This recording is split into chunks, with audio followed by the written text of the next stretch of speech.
जय माता दी दोस्तों, स्वागत है आपका हमारी YouTube चैनल अभव्या वर्ल्ड में। दोस्तों, आज की इस वीडियो में हम समस्त दुर्गा सप्तशी के पाठ का श्रवण करेंगे। लेकिन दुर्गा सप्तशी के पाठ करने से पहले दुर्गा कवच का पाठ करना अनिवार्य है। तो चलिए माता शेरावाली का ध्यान करते हुए शुरू करते हैं दुर्गा कवच का पाठ। श्री चंडिका जी को नमस्कार है। मार्कंडेय ऋषि ब्रह्मा जी से बोले, हे पितामह, आप हमें कोई ऐसा परम गुप्त साधन बताइए जिसके द्वारा मनुष्यों की सभी प्रकार से रक्षा हो और अब तक आपने किसी से कहा भी न हो। ब्रह्मा जी बोले, हे विप्रवर, इस प्रकार का साधन तो परम पवित्र एवं गुप्त से भी गुप्त देवी जी का कवच ही है। इसी से प्राणी मात्र का कल्याण एवं सब प्रकार की रक्षा होती है। हे मुनिवर, उसे सुनिए। देवी जी 9 दुर्गा होने के कारण 9 मूर्तियों वाली हैं। उनके नाम इस प्रकार हैं। पहली हिमाचल की तपस्या से प्राप्त पार्वती जी शैलपुत्री हैं। दूसरी ब्रह्म स्वरूप को प्राप्त करने वाली ब्रह्मचारिणी हैं। तीसरी परम प्रसन्नता देने वाली चंद्रमा जिसके घंटा में स्थित है वह चंद्र घंटा देवी हैं। चौथी तीनों प्रकार वाले तापों को संसार में अपने उदर में धारण करने के कारण कुसमांडा हैं। पांचवी स्कंद देव की माता होने के कारण स्कंद माता हैं। छठी देवताओं के कार्य सिद्धि के लिए कात्यायन ऋषि के आश्रम में प्रकट होने के कारण कात्यायनी हैं। सातवीं काल के भी काल होने के कारण कालरात्रि हैं। आठवीं अत्यंत गौर स्वरूप होने के कारण महागौरी हैं। नवीं सब प्रकार की सिद्धियां देने वाली सिद्धिदात्री हैं। इस प्रकार ब्रह्मा जी ने 9 दुर्गा के 9 नाम किए। जो भी मनुष्य अग्नि में जल रहा हो, युद्ध भूमि में शत्रुओं के मध्य फंस गया हो अथवा घोर से घोर संकट से ग्रस्त हो चुका हो, इस प्रकार के मनुष्य भगवती की शरण में पहुंच जाएं, उनके घोर संकट नष्ट हो जाते हैं। रण संकट में कोई भी अमंगल नहीं होता, कोई आपत्ति नहीं आती, शोक दुख भय आदि कुछ भी नहीं होता। और जो भक्ति भाव से स्मरण करते हैं उनकी सभी प्रकार से उन्नति होती है। हे भगवती देवी जी, जो भी आपका स्मरण करते हैं निसंशय आप उनकी रक्षा करती हैं। प्रेत की सवारी करने वाली चामुंडा देवी हैं। वाराही महिष पर आसन जमाए हुए हैं। हाथी पर सवारी करने वाली इंद्री हैं। गरुड़ पर सवारी करने वाली वैष्णवी देवी हैं। बैल पर आरूढ़ माहेश्वरी हैं और मोर की सवारी करने वाली कौमारी हैं। भगवान विष्णु की परम प्रिया कमल को हाथ में धारण करने और कमल के आसन पर विराजमान लक्ष्मी देवी हैं। श्वेत रूप धारण करने वाले वृषभ के वाहन वाली ईश्वरी देवी हैं। हंस पर चढ़ी हुई सभी आभूषणों से भूषित ब्रह्मा देवी हैं। इस प्रकार अनेक आभूषणों से शोभायान अनेक प्रकार के रत्नों से भूषित सभी युक्त शक्तियों से संयुक्त ये सब माताएं कही गई हैं। ये सभी देवियां क्रोध से भरी हुई रथों पर सवार होकर दर्शन देती हैं।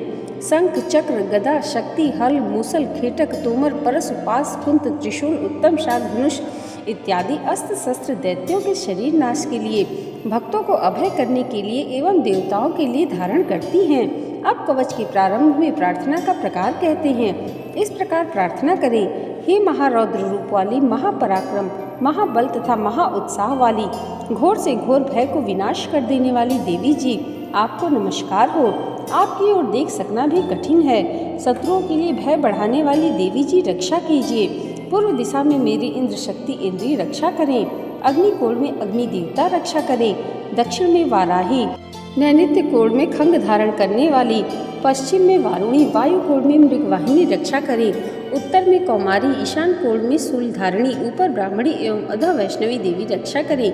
इस प्रकार शव का वाहन करने वाली चामुंडा देवी 10 दिशाओं में रक्षा करे। जया मेरे आगे की रक्षा करे, विजया पीछे की ओर रक्षा करे, बाई और अंजिता दाई और अपराजिता रक्षा करे, उद्योतिनी मेरी शिखा की रक्षा करे, उमा मेरे मस्तक पर विराज कर रक्षा करे, मस्तक की मालाधारी रक्षा करे, भौहों की यशस्विनी रक्षा करे, भौहों के मध्य में त्रिनेत्रा, नासिकाओं की यम घंटा रक्षा करे, नेत्रों के मध्य में शंखिनी, कानों की द्वारवासिनी, कपोलों की कालिका, कानों के मूल देश की शांकरी रक्षा करे, नासिका की सुगंधा, ऊपर के होठों की चर्चिका, नीचे के होठों की अमृतकला एवं जीवा की सरस्वती रक्षा करे, दांतों की कौमारी, कंठ देश की चंडिका, गले के घंटिका की चित्र घंटा, तालु प्रदेश की महामाया रक्षा करे, चिबुक की कामाक्षी, मेरे वाणी की सर्वमंगला, ग्रीवा की भद्रकाली, पृष्ठ अस्थियों की धनुर्धरी रक्षा करे, कंठ के बाहरी भाग की नीलग्रीवा, कंठ नासिका की नलकुबरी, दोनों कंधों की खंगनी, एवं मेरी भुजाओं की वज्रधारिणी रक्षा करे।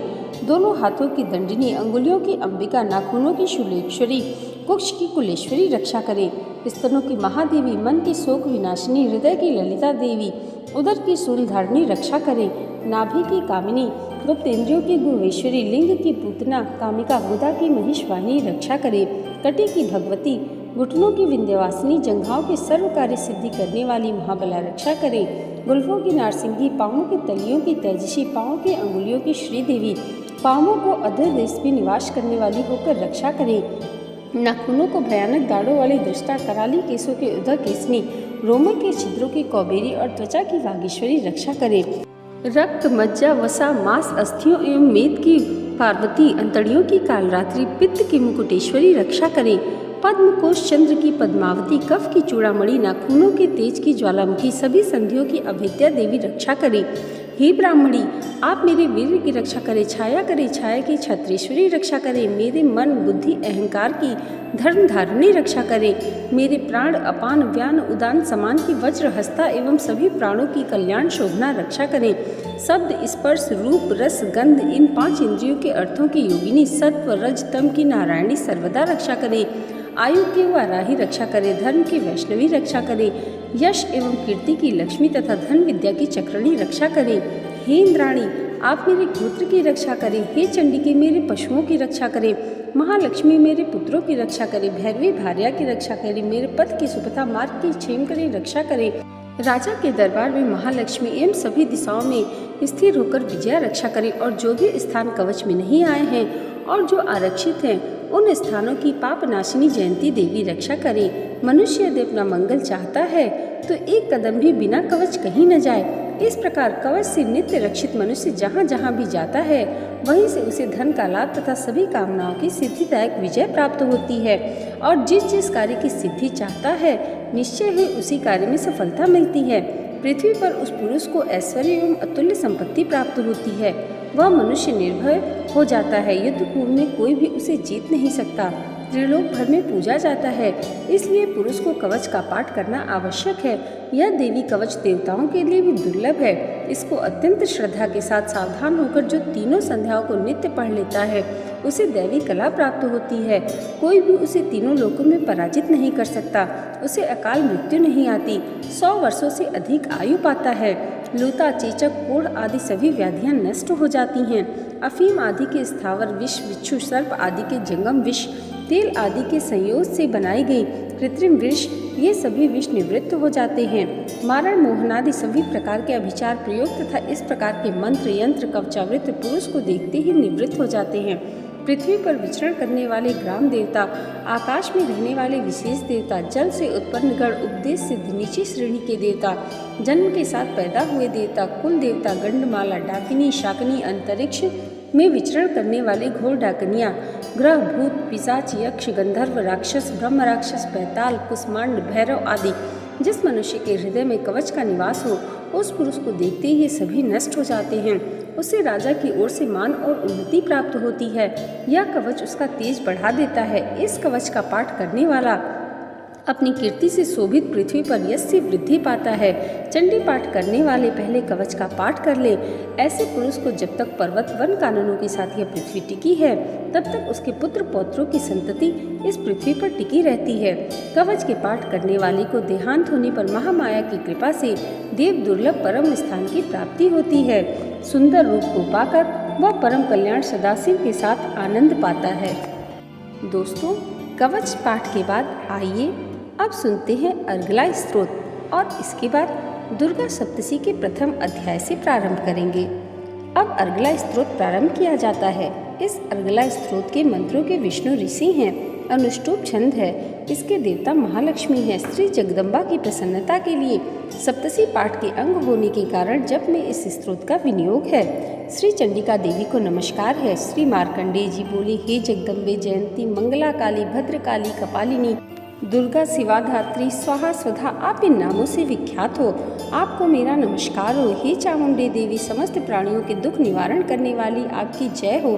सर्वव्यापक देवी कालरात्रि आपकी जय हो। मधु तथा कैटव दैत्यों का दलन करने वाली ब्रह्मा जी को वर देने वाली आपको नमस्कार हो। हे देवी जी, आप मुझे सुंदर रूप दो, जय दो, यश दो, काम क्रोध आदि शत्रुओं का नाश करो। महिषासुर का नाश करने वाली भक्तों की सुखदाता देवी जी को नमस्कार हो।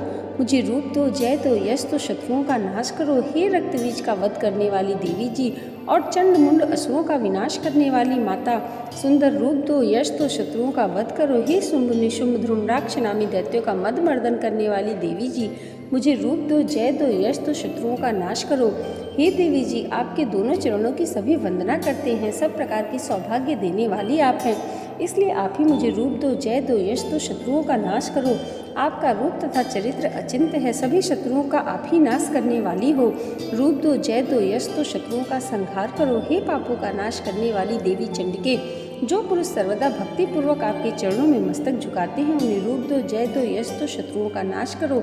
हे सभी व्याधियों को नाश करने वाली चंडिके, जो आपका भक्ति पूर्वक स्तुति करते हैं, उन्हें रूप दो, जय दो, यश दो, शत्रुओं का नाश करो। हे चंडिके, जो पुरुष निरंतर ही आपकी भक्ति अर्चना करते हैं, उन्हें रूप दो, जय दो, यश दो, शत्रुओं का नाश करो।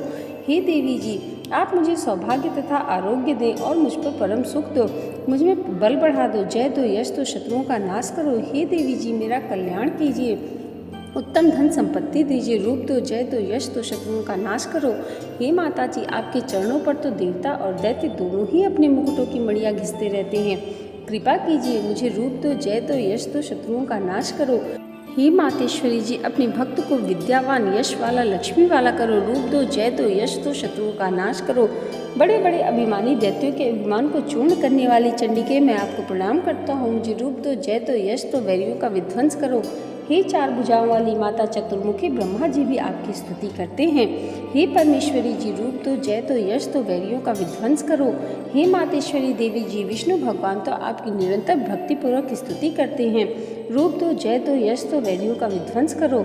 हिमाचल नंदिनी श्री पार्वती के पति महादेव जी भी आपकी स्तुति करते हैं। हे परमेश्वरी जी, रूप दो, जय दो, यश दो, शत्रुओं का नाश करो।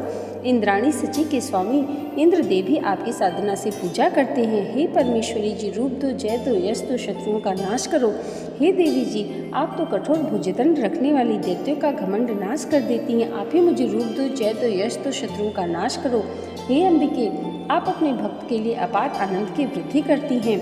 मुझे रूप दो, जय दो, यश दो, शत्रुओं का नाश करो। हे मातेश्वरी जी, आप मुझे वह पत्नी प्रदान करें जो मेरी मानसिक इच्छाओं के अनुकूल हो और इस भयानक संसार रूपी समुद्र से मुझे तारने वाली हो।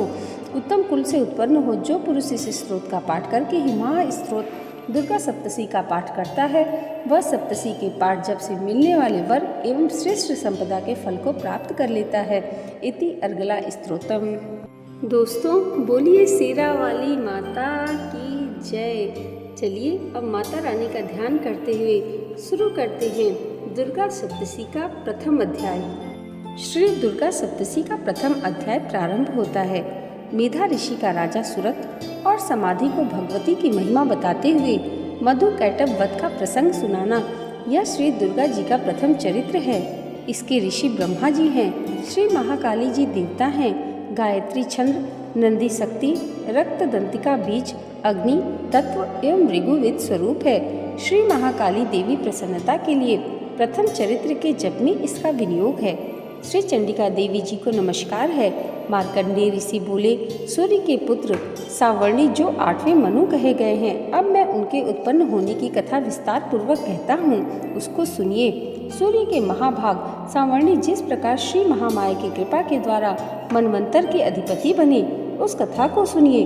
प्राचीन काल में स्वारोचिस मनवंतर में चैत्र वंश में उत्पन्न हुए सुरत नाम के एक राजा थे। उस समय सारी पृथ्वी मंडल पर उन्हीं का अधिकार था। अपनी प्रजा की तो वे अपने औरस पुत्रों की भांति पालन करते थे, फिर भी कोल विध्वंसी क्षत्रिय राजा उनके शत्रु बन गए। राजा सुरत की दंड नीति अत्यंत कठोर थी। उसका कोल विध्वंसियों के साथ युद्ध छिड़ गया। यद्यपि कोल विध्वंसी संख्या में न्यून थे, फिर भी युद्ध में सुरत उन लोगों से हार गया। तब तो सुरत अपने पुर में आकर अपने ही देश का राज्य करने लगा। अब प्रबल शत्रुओं ने फिर भी उसे न छोड़ा, वहां आकर उस महाभाग पर आक्रमण कर दिया। उस समय सुरत का बल क्षीण हो चुका था। यह देखकर उसके दुरात्मा दुष्ट एवं बलवान अमात्यों ने उसके अपने पुर में ही सेना कोष आदि सब कुछ छीन लिया। तब तो जिसका प्रभुत्व छीन चुका था, ऐसा वह अकेला ही घोड़े पर सवार होकर शिकार खेलने के बहाने घने वन में चला गया। वन में जाकर उसने एक आश्रम देखा जहाँ के हिंसक जीव भी अपनी स्वाभाविक हिंसा वृत्ति त्याग कर परम शांत थे। वे आश्रम द्विज श्रेष्ठ मेधा मुनि का था। उनके शिष्य इस आश्रम की शोभा बढ़ा रहे थे। राजा उस आश्रम में पहुंचा। मुनि ने उसका सत्कार किया। उस मुनि के परम श्रेष्ठ आश्रम पर इधर उधर विचरण करते हुए कुछ समय उसने व्यतीत किया। फिर उसी आश्रम में निवास करते हुए उसके चित्त को राज्य की ममता ने आकृष्ट कर लिया। वह विचार करने लगा, ओह, जिसके मेरे पूर्वज पूर्व काल से पालते आए, आज वह राज्य मुझसे छिन गया। मेरे ही नौकर दुराचारी हो गए। पता नहीं अब वे लोग धर्मपूर्वक प्रजा की पालन कर रहे होंगे या नहीं। मेरी शूरवीर हाथी जो सदा मद की वर्षा करता रहता था, वह मेरे शत्रुओं के अधीन होकर न जाने किन भोगों का भोग कर रहा होगा। और जो लोग मुझसे कृपा धन एवं भोजन आदि पाकर नित्य ही मेरा अनुसरण करते थे, अब वे निश्चय ही दूसरे राजाओं की आज्ञा का पालन करते होंगे। मैंने कितना परिश्रम करके कोष संग्रह किया था, अब उसे फिजूल खर्च करने वाले खर्च करते करते क्या खाली कर डालेंगे। अत्यंत दुख से संचित खजाना क्या सचमुच नष्ट हो जाएगा। इस प्रकार की और भी बातें राजा सतत विचारने लगा। इस प्रकार विचारते विचारते एक दिन विप्रवर मेधा मुनि के आश्रम के पास एक वैश्य को देखा। पास जाकर पूछा कि तुम कौन हो, इस आश्रम पर आने का क्या कारण है? तुम तो शोकग्रस्त एवं उदास दिखाई देते हो, इसका क्या कारण है? यह राजा ने प्रेम पूर्वक पूछा। राजा की बात सुनकर वैश्य ने अत्यंत नम्रता से उत्तर दिया। वैश्य बोला, मैं धनवान कुल से उत्पन्न हुआ समाधि नाम का वैश्य हूँ। धन के लोभ में पड़कर मेरे पुत्र एवं स्त्रियों ने अत्यंत दुष्ट होकर मुझे घर से निकाल दिया। इस समय मैं धन पुत्र से हीन हूँ। मेरा ही धन मेरे असाधु बंधुओं ने मुझे हटा दिया है। मैं अत्यंत दुखी होकर वन में चला आया हूँ। यहाँ आने पर मुझे यह भी मालूम नहीं कि मेरे पुत्र स्त्री एवं संबंधियों के कुशल है कि नहीं। मेरे बांधव एवं स्त्री पुत्रों का क्या समाचार होगा। घर में रहते हुए अब उन्हें किसी प्रकार का कष्ट तो न होगा। ना जाने मेरे पुत्र किस प्रकार रह रहे होंगे, दुराचारी होंगे अथवा सदाचारी। राजा बोला, अरे, जिन लोभी पुत्र बंधु बांधवों ने धन तुम्हें निकाल दिया, उनके लिए तुम्हारे मन में इतना स्नेह क्यों है, इतनी ममता क्यों है? वैश्य बोला, आप मेरे विषय में जैसी बात कर रहे हो सो सब यथार्थ है, पर मैं क्या करूं? मेरा मन कठोर होता ही नहीं। जिन पुत्रों ने धन के लोभ में पड़कर पितृ प्रेम में स्वजनों के हार्दिक प्रेम त्याग कर मुझे घर से निकाल दिया, फिर उन्हीं के लिए मुझे इतना प्रेम क्यों है? मैं सब कुछ जानते हुए भी इस बात को नहीं जान सकता। मैं क्या करूं? उन गुण रहित बंधु बांधवों के लिए मेरे चित्त में इतना प्रेम क्यों उमड़ रहा है? उनके लिए मैं लंबी लंबी सांसें भरता हूँ। उन संबंधियों में मेरे लिए प्रेम का अभाव है, तो भी मेरा मन उनके लिए कठोर नहीं होता। इसके लिए मैं क्या करूं? मार्कंडेय जी बोले, हे ब्राह्मण श्रेष्ठ। तब वे दोनों सुरथ राजा तथा समाधि नामक वैश्य मेधा मुनि के पास साथ साथ पहुँचे। वह श्रेष्ठ राजा तथा समाधि वैश्य नाम न्यायपूर्वक ऋषि का सत्कार करके उनके चरणों में बैठ गए। वैश्य और राजा ने वार्तालाप आरंभ किया। राजा बोला, हे भगवान, मैं आपसे एक बात पूछता हूँ, कृपा करके उसे बताएं। मेरा अपने वश में नहीं। यह बात मेरे मन को अत्यंत दुखी कर रही है। मेरा राज्य मुझसे छिन गया है। उसकी तथा उस राज्य के सभी अंगों की ममता मुझे लग रही है। मैं जानता हूँ कि अब राज्य मेरा नहीं है, फिर भी हे मुनिराज, यज्ञों की भांति मैं उसके लिए अत्यंत दुखी हूँ। इसका क्या कारण है? इधर इस वैश्य को भी पुत्र स्त्री नौकर चाकर ने अपमानित करके घर से निकाल दिया है। यद्यपि इसे संबंधियों ने त्याग दिया है, फिर भी इसका मन उनमें स्नेह करता है। इस प्रकार यह और मैं दोनों ही अत्यंत दुखी हैं। हे महाभाग, जिस विषय में दोष प्रत्यक्ष दिखाई दे रहा है, इससे भी हमारा मन ममता के कारण क्यों खिंचा जा रहा है? इसका क्या कारण है? हम दोनों ज्ञानवान, फिर भी ऐसा मोह क्यों? मुझ में विचार शून्य पुरुष की भांति मूर्खता प्रत्यक्ष दिखाई दे रही है। ऋषि बोले, हे राजन, विषय मार्ग का ज्ञान सभी प्राणियों को है। हे महाभाग, विषय भी इसी प्रकार भिन्न भिन्न है। कितने एक प्राणी दिन के अंधे हैं और दूसरे कितने एक रात्रि के अंधे हैं, किंतु कितने एक प्राणी दिन तथा रात्रि के समान दृष्टि के हुआ करते हैं। यह सत्य है कि मनुष्य ज्ञानी होते हैं, किंतु केवल वे लोग ही ज्ञानी नहीं होते। पशु पक्षी मृग आदि भी सभी ज्ञानी हुआ करते हैं। जैसा कि पशु पक्षियों में ज्ञान होता है, वही ज्ञान मनुष्यों में भी होता है। जैसा कि मनुष्यों में ज्ञान है वैसा उनमें है। इसके अलावा दोनों में और भी कई बातों में समानता है। ज्ञान के होने पर भी इन पक्षियों को देखो, ये अपने बच्चों को चोंच में दाने डाला करते हैं। यद्यपि स्वयं भूख से पीड़ित हो तो भी बच्चों का मुंह इनसे यह कृत्य कराता है। हे पुरुष सिंह, क्या इन मनुष्य को आप नहीं देखते जो प्रत्युपकार के लोभ के कारण पुत्रों की अभिलाषा करते हैं? यद्यपि उनमें ज्ञान की कमी नहीं, फिर भी संसार रूपी सागर में ममता रूपी भंवर के मुंह में गर्त में उन्हें डाल दिया है। संसार के आवागमन का चक्र सदा चलता रहे, इस स्थिति को स्थिर रखने वाला यह महामाया का ही प्रभाव है। इसमें विस्मय नहीं करना चाहिए। यह जगत के स्वामी विष्णु भगवान की योग निद्रा रूपी महामाया है, जिसमें सारे जगत को मोहित कर रखा है। यही देवी भगवती ज्ञानियों के चित्त भी बलपूर्वक खींचकर मुंह में डाल दिया करती हैं। उसी महामाया के द्वारा यह चराचर जगत उत्पन्न होता है। वही महामाया जब प्रसन्न हो जाती है तो मनुष्य को मुक्ति के लिए वर देने वाली होती हैं। वही परम विद्या भगवती संसार के मोक्ष की कारण रूप है, सनातनी है। वही सब ईश्वरों की भी ईश्वरी संसार के बंधन का भी कारण है। राजा बोला, हे भगवान, वह देवी कौन है जिसे आप महामाया के नाम से पुकार रहे हैं? वह किस प्रकार उत्पन्न हुई? हे ब्राह्मण देव, इसका कार्य क्या है? उस देवी का जिस प्रकार का प्रभाव है, जो उसका स्वरूप है एवं जिस प्रकार वह प्रकट हुई है, हे ब्रह्म वेदताओं में श्रेष्ठ, यह सभी कुछ मैं आपसे सुनना चाहता हूँ। ऋषि बोले, यह देवी नित्य स्वरूप है, यह सारा जगत ही उसकी मूर्ति है, उसी के द्वारा ही यह सारा जगत विस्तृत है, किंतु इसका प्राकट्य अनेकों प्रकार से होता है। वह मुझसे श्रवण करो। जब यह देवताओं की कार्य सिद्धि के लिए प्रकट होती हैं, इस समय अजन्मा एवं नित्य होते हुए भी वह देवी प्रकट हुई कहलाती हैं। हे राजन, कल्प के अंत में जब समस्त संसार प्रलयकालीन समुद्र में निमग्न हो रहा था, तब योग निद्रा का आधार लेकर सारे ब्रह्मांड के स्वामी भगवान शेषनाग की सैया पर सो रहे थे।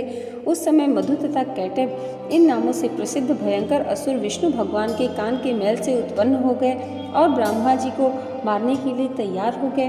वे प्रजापति ब्रह्मा विष्णु की नाभि कमल में विराजमान थे। ब्रह्मा जी ने भयंकर दैत्यों को देखकर और भगवान जनार्दन को भी सोया हुआ देखा। तब ब्रह्मा जी ने हृदय को एकाग्र करके इसी योग निद्रा की स्तुति की। यह स्तुति विष्णु भगवान के जगाने के लिए थी। योग निद्रा देवी ने भगवान के नेत्रों में उस समय निवास किया हुआ था।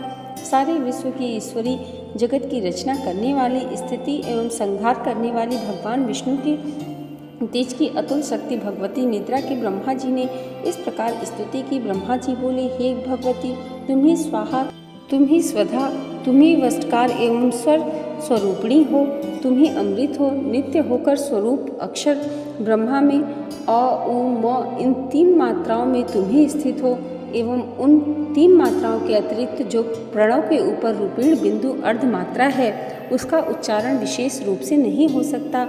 उस धर्म मात्रा में भी नित्य निवास करने वाली तुम ही हो तथा संध्या सावित्री एवं सबकी परम माता हो।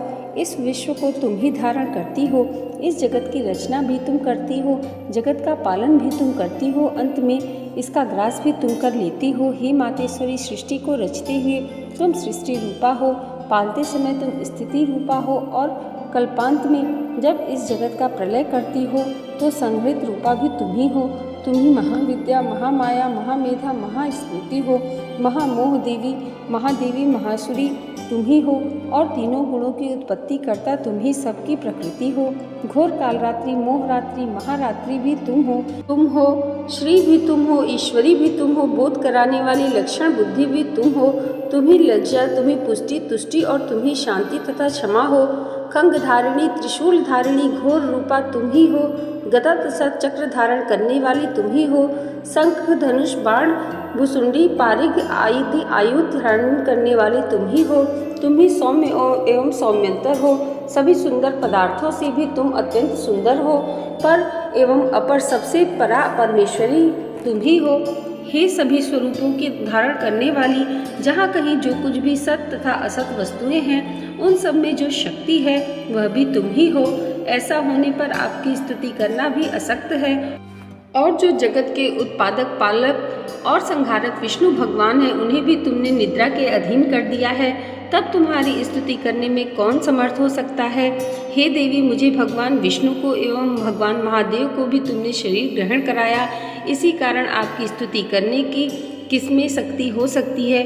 हे देवी, तुम अपने उदार प्रभावों के द्वारा ही स्वयं प्रशंसित हो। हे देवी, ये मधु तथा कैटभ दोनों असुर हैं, इन्हें मोहित करो और जगत के स्वामी विष्णु भगवान को अत्यंत शीघ्र ही जगा दो। इसके साथ साथ भगवान के हृदय में इन दोनों के मार डालने की बुद्धि उत्पन्न करो। ऋषि बोले, हे राजन, जब इस प्रकार ब्रह्मा जी ने उस तमोगुणी देवी की स्तुति विष्णु भगवान को जगाने के लिए की एवं मधु तथा कैटभ दोनों को मारने के लिए की, तो भगवान के नेत्र, मुख, नासिका, भुजा, हृदय एवं वक्षस्थल से प्रकट होकर वह देवी अव्यक्त जन्मा ब्रह्मा जी की दृष्टि के सामने उपस्थित हो गई। तब योग निद्रा से मुक्त हुई जगन्नाथ जनार्दन भगवान एक कारणों के जल में शेष सैया से जग गए और उन दोनों को सामने देखा। वे दुरात्मा अत्यंत पराक्रमी मधु तथा कैटभ क्रोध से आंखें लाल लाल कर ब्रह्मा जी को खा जाने के लिए तैयार थे।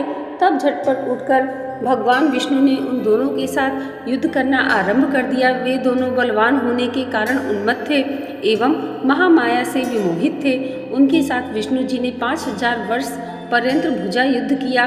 तब उन दैत्यों के केशव भगवान से कहा कि हम तुम्हारे पराक्रम से प्रसन्न हैं, कोई वर मांग लो। श्री भगवान बोले, यदि तुम दोनों मुझ पर प्रसन्न हो गए हो तो यह वर दो कि तुम दोनों ही मेरे हाथों मारे जाओ। मैं और कौन सा वर मांगू, बस यही वर मांगना चाहता हूँ। ऋषि बोले, इस प्रकार दोनों धोखे में आ गए। जब सारा जगत जल में उन दोनों ने देखा, फिर वे भगवान विष्णु से बोले, जहाँ पृथ्वी जल से डूबी न हो वहाँ हम दोनों का वध करो। ऋषि बोले, तब तथास्तु ऐसा ही हो। कहकर शंख चक्र गदाधारी भगवान ने उन दोनों के सिर अपनी जंघाओं पर रखकर चक्र से काट डाले। इस प्रकार यह महामाया भगवती ब्रह्मा जी की स्तुति करने पर स्वयं प्रकट हुई।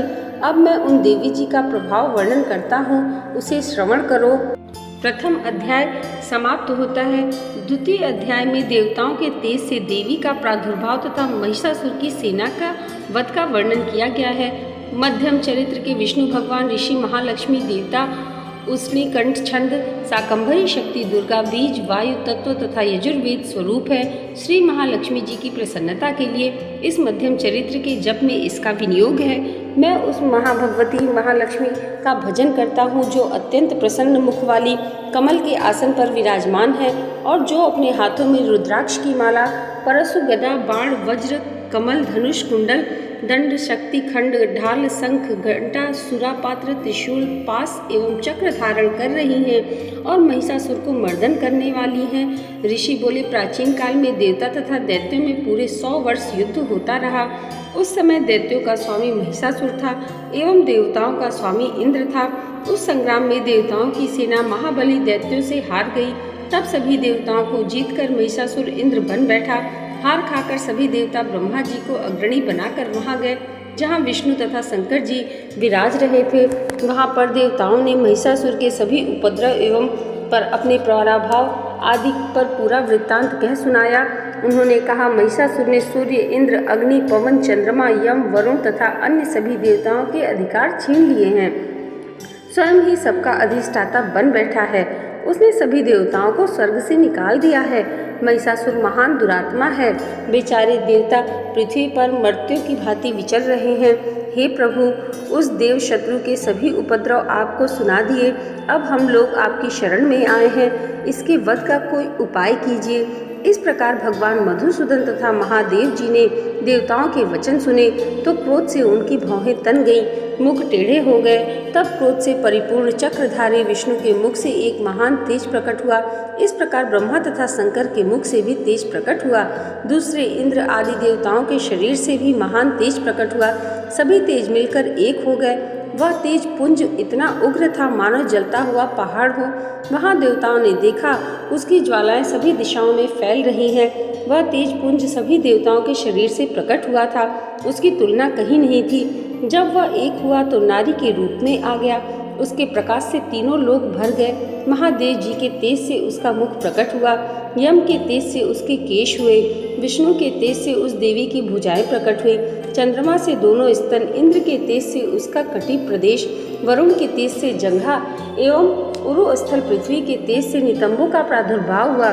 ब्रह्मा के तेज से दोनों चरण, सूर्य के तेज से चरणों की उंगलियां, वसुओं के तेज से हाथों की उंगलियां, कुबेर के तेज से नासिका का आविर्भाव हुआ। उसके दांत प्रजापति के तेज से प्रकट हुए। अग्नि के तेज से 3 नेत्र हुए। दोनों संध्याओं के तेज से दोनों भौहें, वायु के तेज से दोनों कान उत्पन्न हुए। इस प्रकार दूसरे देवगणों के तेज के द्वारा उस शिवा भगवती का प्रादुर्भाव हुआ। तब समस्त देवताओं के तेज पुंज से प्रकट हुई देवी जी को देखकर महिषासुर से खंडित सभी देवता प्रसन्न हुए। पिनाकधारी महादेव जी ने उस देवी को अपने शूल से शूल निकाल कर दे दिया। श्री कृष्ण जी ने अपने सुदर्शन चक्र से प्रकट करके दिया। वरुण ने शंख तथा अग्नि से उसे शक्ति दी। मारुत ने धनुष और बाणों से भरपूर 2 तरकश दिए। देवराज इंद्र ने अपने वज्र से वज्र पैदा करके दिया। फिर सहस्त्र नेत्र इंद्र ने ऐरावत हाथी से घंटा दिया। यमराज ने काल दंड से दंड प्रदान किया। सागरपति ने पाश, प्रजापति ने रुद्राक्ष माला अर्पित की। ब्रह्मा ने कमंडल भेंट किया। सूर्य ने भगवती के सभी रोमकूपों में अपनी किरणें प्रदान की। काल ने तलवार तथा उत्तम ढाल अर्पण किए। क्षीर सागर ने हार तथा कभी पुराने न होने वाले 2 वस्त्र भेंट किए और चूड़ामणि, दिव्य कुंडल तथा 2 कड़े भी भेंट किए। उसमें चमकता हुआ अर्धचंद्र, सभी भुजाओं के लिए बाजूबंद, चरणों के लिए पुपरू, कंठ के लिए सर्वोत्तम कंठुला भी भेंट किया। इस प्रकार सभी अंगुलियों के लिए रत्न जड़ित मुद्रिकाएं प्रदान की। विश्वकर्मा ने निर्मल परशु भेंट किया और भी अनेक रूपों वाले अस्त्र, अभेद्य कवच, मस्तक तथा गले में धारण करने योग्य कभी न कुंभलाने वाली कमलों की माला दी। जलधि ने उसे बहुत सुंदर कमल दिया। हिमाचल ने वाहन के लिए सिंह तथा अनेक प्रकार के रत्न भेंट किए। कुबेर ने सुरापूर्ण पान पात्र दिया। सभी नागों के स्वामी शेष जी ने महामणियों से शोभित नागहार दिया। वे शेष जी इस पृथ्वी को धारण किए हैं। इसी प्रकार दूसरे देवताओं ने भी भूषण तथा आयुधों के द्वारा देव जी का सत्कार किया। तब तो भगवती ने अट्टहास करके ऊंचे स्वर से गर्जना की। उसके भयानक नाद से सारा आकाश भर गया।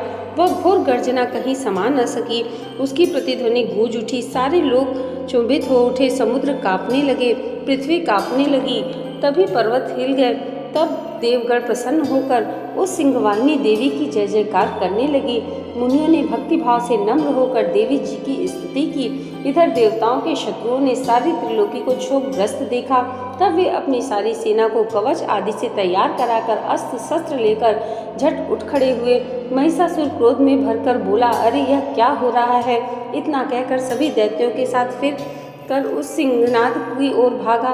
वहां जाकर उसने तीनों लोगों को अपने तेज से प्रकाशित करती हुई देवी को देखा। उन देवी के चरणों के भार से पृथ्वी दबी जा रही थी। माथे के किरीट मुकुट से आकाश पर रेखाएं पड़ती जा रही थी। उनके धनुष के टंकार से 7 पाताल क्षोभग्रस्त थे।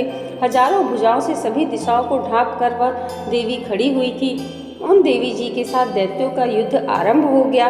वे नाना प्रकार के अस्त्र शस्त्र का प्रहार करने लगे। उनसे सभी दिशाएं भर गई। महिषासुर का सेनापति उस समय चिक्षुर नाम का एक महान दैत्य था। देवी जी के साथ उसी का युद्ध होने लगा। इसी प्रकार अन्य दैत्यों को तथा चतुरंगिणी सेना को लेकर चामर भी युद्ध करने लगा। 60,000 रथियों को साथ लाकर उदग्र महादैत्य भी युद्ध में प्रवृत्त हो गया। महाहनु दैत्य 1 करोड़ रथियों को साथ लेकर लड़ पड़ा। तलवार के समान पैने रोमों वाला आशिलोम नामक दैत्य 5 करोड़ रथियों के साथ युद्ध में आ गया। 60 लाख रथियों से आवृत वाशकल दैत्य युद्ध में उतर पड़ा। परिवारिती दैत्य हाथी एवं घोड़ों के अनेकों सवारों के समूह से घिरा हुआ 1 करोड़ रथियों के साथ युद्ध में प्रवृत्त हुआ। बिड़ाल दैत्य 5 अरब रथियों को साथ लेकर लड़ने लगा और भी हजारों महादैत्य रथ, हाथी, घोड़े से घिरे हुए रथियों को साथ लेकर देवी जी के साथ युद्ध करने लगे। वे महाअसुर करोड़ रथियों एवं हस्ती सवारों से घिरे हुए उस युद्ध स्थल में आकर डट गए। उस रणांगन में स्वयं महिषासुर भी कोटन कोट रथों, हाथी एवं अश्वों की सेनाओं से घिरा हुआ खड़ा था। तोमर, भिंदीपाल, शक्ति, मूसल, परशु, पट्ठीस, खंग आदि शस्त्रों से युद्ध में देवी जी के साथ युद्ध करने लगे। कुछ दैत्यों ने देवी जी पर शक्तियां छोड़ी एवं कुछ दूसरों ने पास फेंके। कई एक दैत्य ने तो खंगों के प्रहार से देवी को मार डालने का प्रयत्न किया। तब इस चंडिका देवी ने शस्त्रों को अपने अस्त्र शस्त्रों की वर्षा करके खेल ही खेल में तोड़ डाला। ऐसा करने पर भी देवी जी के मुखारविंद पर थकावट का थोड़ा सा भी चिन्ह नहीं था। देवता एवं ऋषिगण स्तुतियां कर रहे थे। ईश्वरी ने उन दैत्यों पर अस्त्र शस्त्र छोड़े। इधर देवी जी का वाहन सिंह क्रोध में आ गया। वह अपनी गर्दन के बाल हिलाता हुआ दैत्यों की सेना में इस प्रकार घूमने लगा जैसे वन की अग्नि फैलती जा रही हो। इस युद्ध भूमि में युद्ध करती हुई अंबिका ने जितने श्वास छोड़े वे ही श्वास तुरंत सैकड़ों हजारों गढ़ों देवी के रूप में परिणित हो गए। प्रकट होकर उन गढ़ों ने खंग, भिंदीपाल, परशु, पट्टिस आदि शस्त्रों से युद्ध आरंभ कर दिया। देवी जी की शक्ति से वृद्धि पाकर वे गढ़ दैत्यों का नाश करने लगे। साथ में दूसरे गढ़ नगाड़े, शंख आदि बजाने लगे। महती प्रसन्नता देने वाले इस युद्ध रूपी उत्सव में तो कुछ एकन मृदंग बजाए। तब देवी जी ने त्रिशूल, गदा और शक्तियों की वर्षा की तथा तलवार आदि शस्त्रों से सैकड़ों महान असुरों को मार डाला। अन्य कितने एक दैत्यों को घंटा के भयप्रद नाद से मूर्छित करके मार गिरा दिया। मरे हुए दैत्यों को पाश में बांधकर पृथ्वी पर घसीट डाला। इसी प्रकार दूसरे दैत्यों के तेज तलवार के प्रहारों से दो दो टुकड़े कर डाले। कितने एक तो गदा की चोट से घायल होकर पृथ्वी पर सो गए। मूसल के प्रहार से कई रुधिर वमन करने लगे एवं कई एक शूल द्वारा वक्षस्थल फट जाने से पृथ्वी पर गिर पड़े। कितने एक दैत्य बाणों की वर्षा द्वारा युद्ध भूमि में काट गिराए गए। बाज पक्षी की भांति आक्रमण करने वाले देव शत्रु दैत्य प्राण छोड़ने लगे। कितने एक दैत्यों की भुजाएं कट गईं, दूसरों की ग्रीवाएं छिन्न भिन्न हो गई। कई दैत्यों के सिर कट गए, दूसरे मध्य से विदीर्ण हो गए। कुछ दैत्यों की जंघाएं कट गईं और पृथ्वी पर गिर गए। और कुछ एक दैत्य को तो एक भुजा, एक आंख, एक पांव वाला करके दो दो टुकड़े कर डाले। कितने एक तो सिरों के कट जाने पर भी फिर उठ खड़े हुए। तीक्ष्ण आयुध लेकर वे धड़ ही देवी जी से लड़ने लगे। कई एक धड़ नगाड़ों के लय पर नाचने लगे। सिर कटे कितने एक धड़ में तलवार, शक्तियाँ और स्टेन्स लेकर घूमने लगे। और कई एक महाअसुर देवी को ठहर जा यह कहकर ललकारने लगे। मार मार कर गिराए हुए रथी घोड़े एवं असुरों की लाशों के द्वारा जहाँ महायुद्ध हो रहा था वहाँ पृथ्वी इस प्रकार भर गई कि आना जाना कठिन हो गया। वहाँ सेना एवं असुरों के रुधिरपात से रुधिर की बड़ी बड़ी नदियाँ चलने लगी। जगदम्बा जी ने एक क्षण में ही दैत्यों की महती सेना का इस प्रकार नाश कर दिया जैसे कि लकड़ियों के बड़े ढेर को अग्नि जला देती है। देवी का वाहन सिंह अपने बालों को झटकारता हुआ बड़ी गर्जना करता हुआ दैत्यों के शरीर से मानो प्राण ही चुन रहे हों इस प्रकार घूमने लगा। देवी जी के उन गढ़ों ने महाअसुरों के साथ बड़ा युद्ध किया जिसने देवता प्रसन्न होकर आकाश से पुष्प की वर्षा करने लगे। यहाँ पर दुर्गा सप्तशी का दूसरा अध्याय पूर्ण हुआ। तीसरा अध्याय प्रारंभ होता है जिसमें सेनापतियों सहित महिषासुर के वध का वर्णन किया गया है। महर्षि मेद ने कहा, महिषासुर की सेना नष्ट होती देखकर उस सेना का सेनापति चिक्षुर क्रोध में भरी देवी के साथ युद्ध करने के लिए आगे बढ़ा। वह देवी पर इस प्रकार बाणों की वर्षा करने लगा मानो सुमेरु पर्वत पानी की धार बरसा रहा हो। इस प्रकार देवी ने अपने बाणों से उसके बाणों को काट डाला तथा उसके घोड़ों व सारथी को मार दिया। साथ ही उसके धनुष और उसकी अत्यंत ऊंची ध्वजा को भी काट कर नीचे गिरा दिया। उसका धनुष कट जाने के पश्चात उसके शरीर के अंगों को भी अपने बाणों से बींध दिया।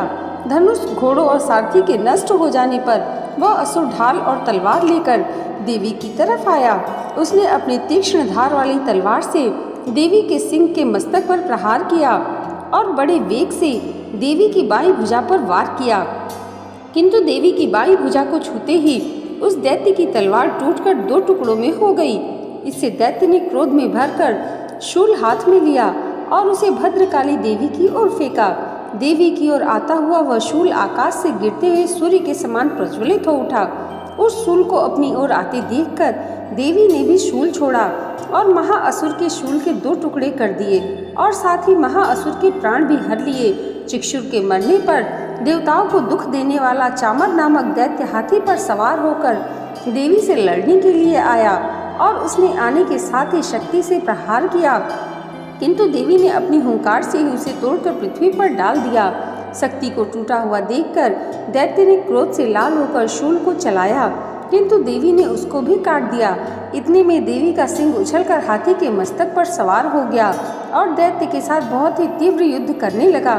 फिर वह दोनों लड़ते हुए हाथी पर से पृथ्वी पर आ गिरे और दोनों बड़े क्रोध से लड़ने लगे। फिर सिंह बड़े जोर से आकाश की ओर उछला और जब पृथ्वी की ओर आया तो अपने पंजे से चामर का सिर धड़ से अलग कर दिया। क्रोध से भरी हुई देवी ने शिला और वृक्ष आदि की चोटों से उदग्र को भी मार दिया। कराल को दांतों, मुक्कों और थपेड़ों से चूर्ण कर डाला। क्रुद्ध हुए देवी ने गदा के प्रहार से उद्धव दैत्य को मार गिराया।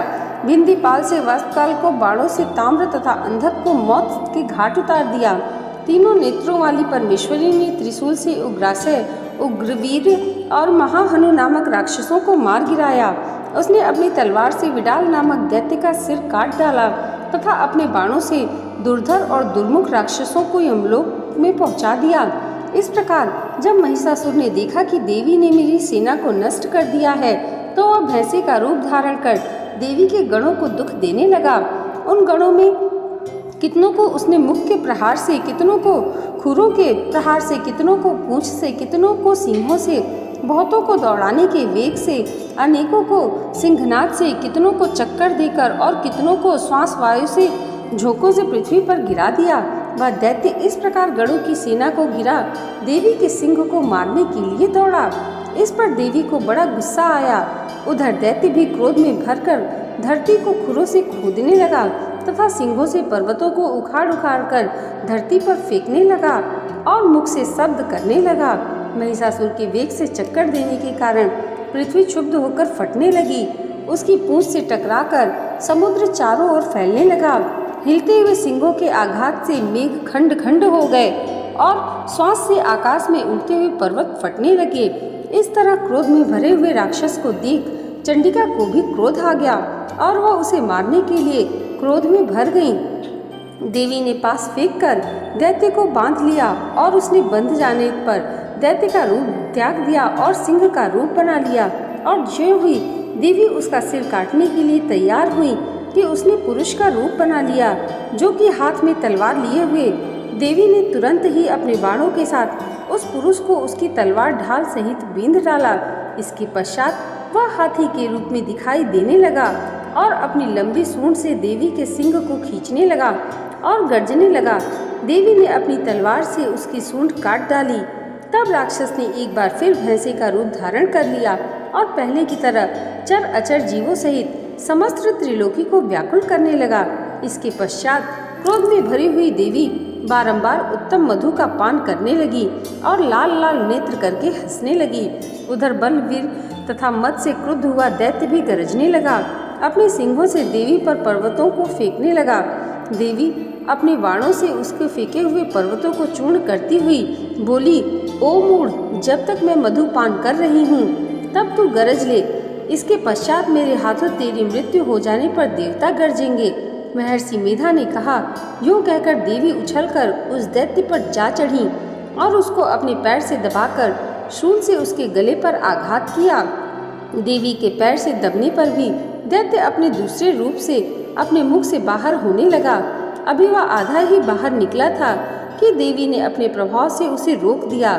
जब वह आधा निकला हुआ ही दैत्य युद्ध करने लगा तो देवी ने अपनी तलवार से उसका सिर काट दिया। इसके पश्चात सारी राक्षस सेना हाहाकार करती हुई वहां से भाग खड़ी हुई और सब देवता अत्यंत प्रसन्न हुए तथा ऋषियों महर्षियों सहित देवी की स्तुति करने लगे। गंधर्वराज गान करने लगे तथा अप्सराएं नृत्य करने लगी। श्री दुर्गा सप्तशी का तीसरा अध्याय पूर्ण हुआ। बोलिए श्री अम्बे मात की जय। चौथा अध्याय प्रारंभ होता है जिसमें इंद्रादि देवताओं द्वारा देवी की स्तुति की गई है। महर्षि मेधा बोले, देवी ने जब पराक्रमी दुरात्मा महिषासुर को मार गिराया और असुरों की सेना को मार दिया, तब इंद्रादि समस्त देवता अपने सिर तथा शरीर को झुकाकर भगवती की स्तुति करने लगे। जिस देवी ने अपनी शक्ति से यह जगत व्याप्त किया और जो संपूर्ण देवताओं तथा महर्षियों की पूजनीय है, उस अंबिका को हम भक्ति पूर्वक नमस्कार करते हैं। वह हम सबका कल्याण करें। जिस अतुल प्रभाव और बल का वर्णन भगवान विष्णु, शंकर और ब्रह्मा जी भी नहीं कर सके, वह चंडिका देवी इस संपूर्ण जगत का पालन करें और अशुभ भय का नाश करें। पुण्यात्माओं के घरों में तुम स्वयं लक्ष्मी रूप हो और पापियों के घरों में तुम अलक्ष्मी रूप हो और सतकुल में उत्पन्न होने वालों के लिए तुम लज्जा रूप होकर उनके घरों में निवास करती हो। हम दुर्गा भगवती को नमस्कार करते हैं। हे देवी, इस विश्व का पालन करो। हे देवी, हम तुम्हारे अचिंत्य रूप का किस प्रकार वर्णन करें। असुरों का नाश करने वाली भारी पराक्रम तथा समस्त देवताओं और दैत्यों के विषय में जो तुम्हारे पवित्र चरित्र हैं, उनका हम किस प्रकार वर्णन करें। हे देवी, त्रिगुणात्मिक होने पर भी तुम संपूर्ण जगत की उत्पत्ति का कारण हो। हे देवी, भगवान विष्णु, शंकर आदि किसी भी देवता ने तुम्हारा पार नहीं पाया। तुम सबकी आश्रय हो। यह संपूर्ण जगत तुम्हारा ही अंश रूप है, क्योंकि तुम सबकी आदिभूत प्रकृति हो। हे देवी, तुम्हारे जिस नाम के उच्चारण से संपूर्ण यज्ञों में सब देवता तृप्त लाभ करते हैं, वह स्वाहा तुम ही हो। इसके अतिरिक्त तुम पितरों की तृप्ति का कारण हो, इसलिए सब आपको स्वधा कहते हैं। हे देवी, वह विद्या जो मोक्ष की देने वाली है, जो अचिंत्य महाज्ञान स्वरूपा है, तत्वों के सार को वश में करने वाले, संपूर्ण दोषों को दूर करने वाले, मोक्ष की इच्छा वाले मुनिजन जिसका अभ्यास करते हैं, वह तुम ही हो। तुम वाणी रूप हो और दोष रहित ऋगु तथा यजुर्वेद की एवं उद्गीत और सुंदर पदों के पाठ वाले शाम वेद की आश्रय रूप हो। तुम भगवती हो। इस विश्व की उत्पत्ति एवं पालन के लिए तुम वार्ता के रूप में प्रकट हुई हो और तुम संपूर्ण संसार की पीड़ा को हरने वाली हो। हे देवी, जिससे सारे शास्त्रों को जाना जाता है, वह मेध शक्ति तुम ही हो और दुर्गम भव सागर से पार करने वाली नौका भी तुम ही हो। लक्ष्मी रूप से विष्णु भगवान के हृदय में निवास करने वाली और भगवान महादेव द्वारा सम्मानित गौरी देवी तुम ही हो।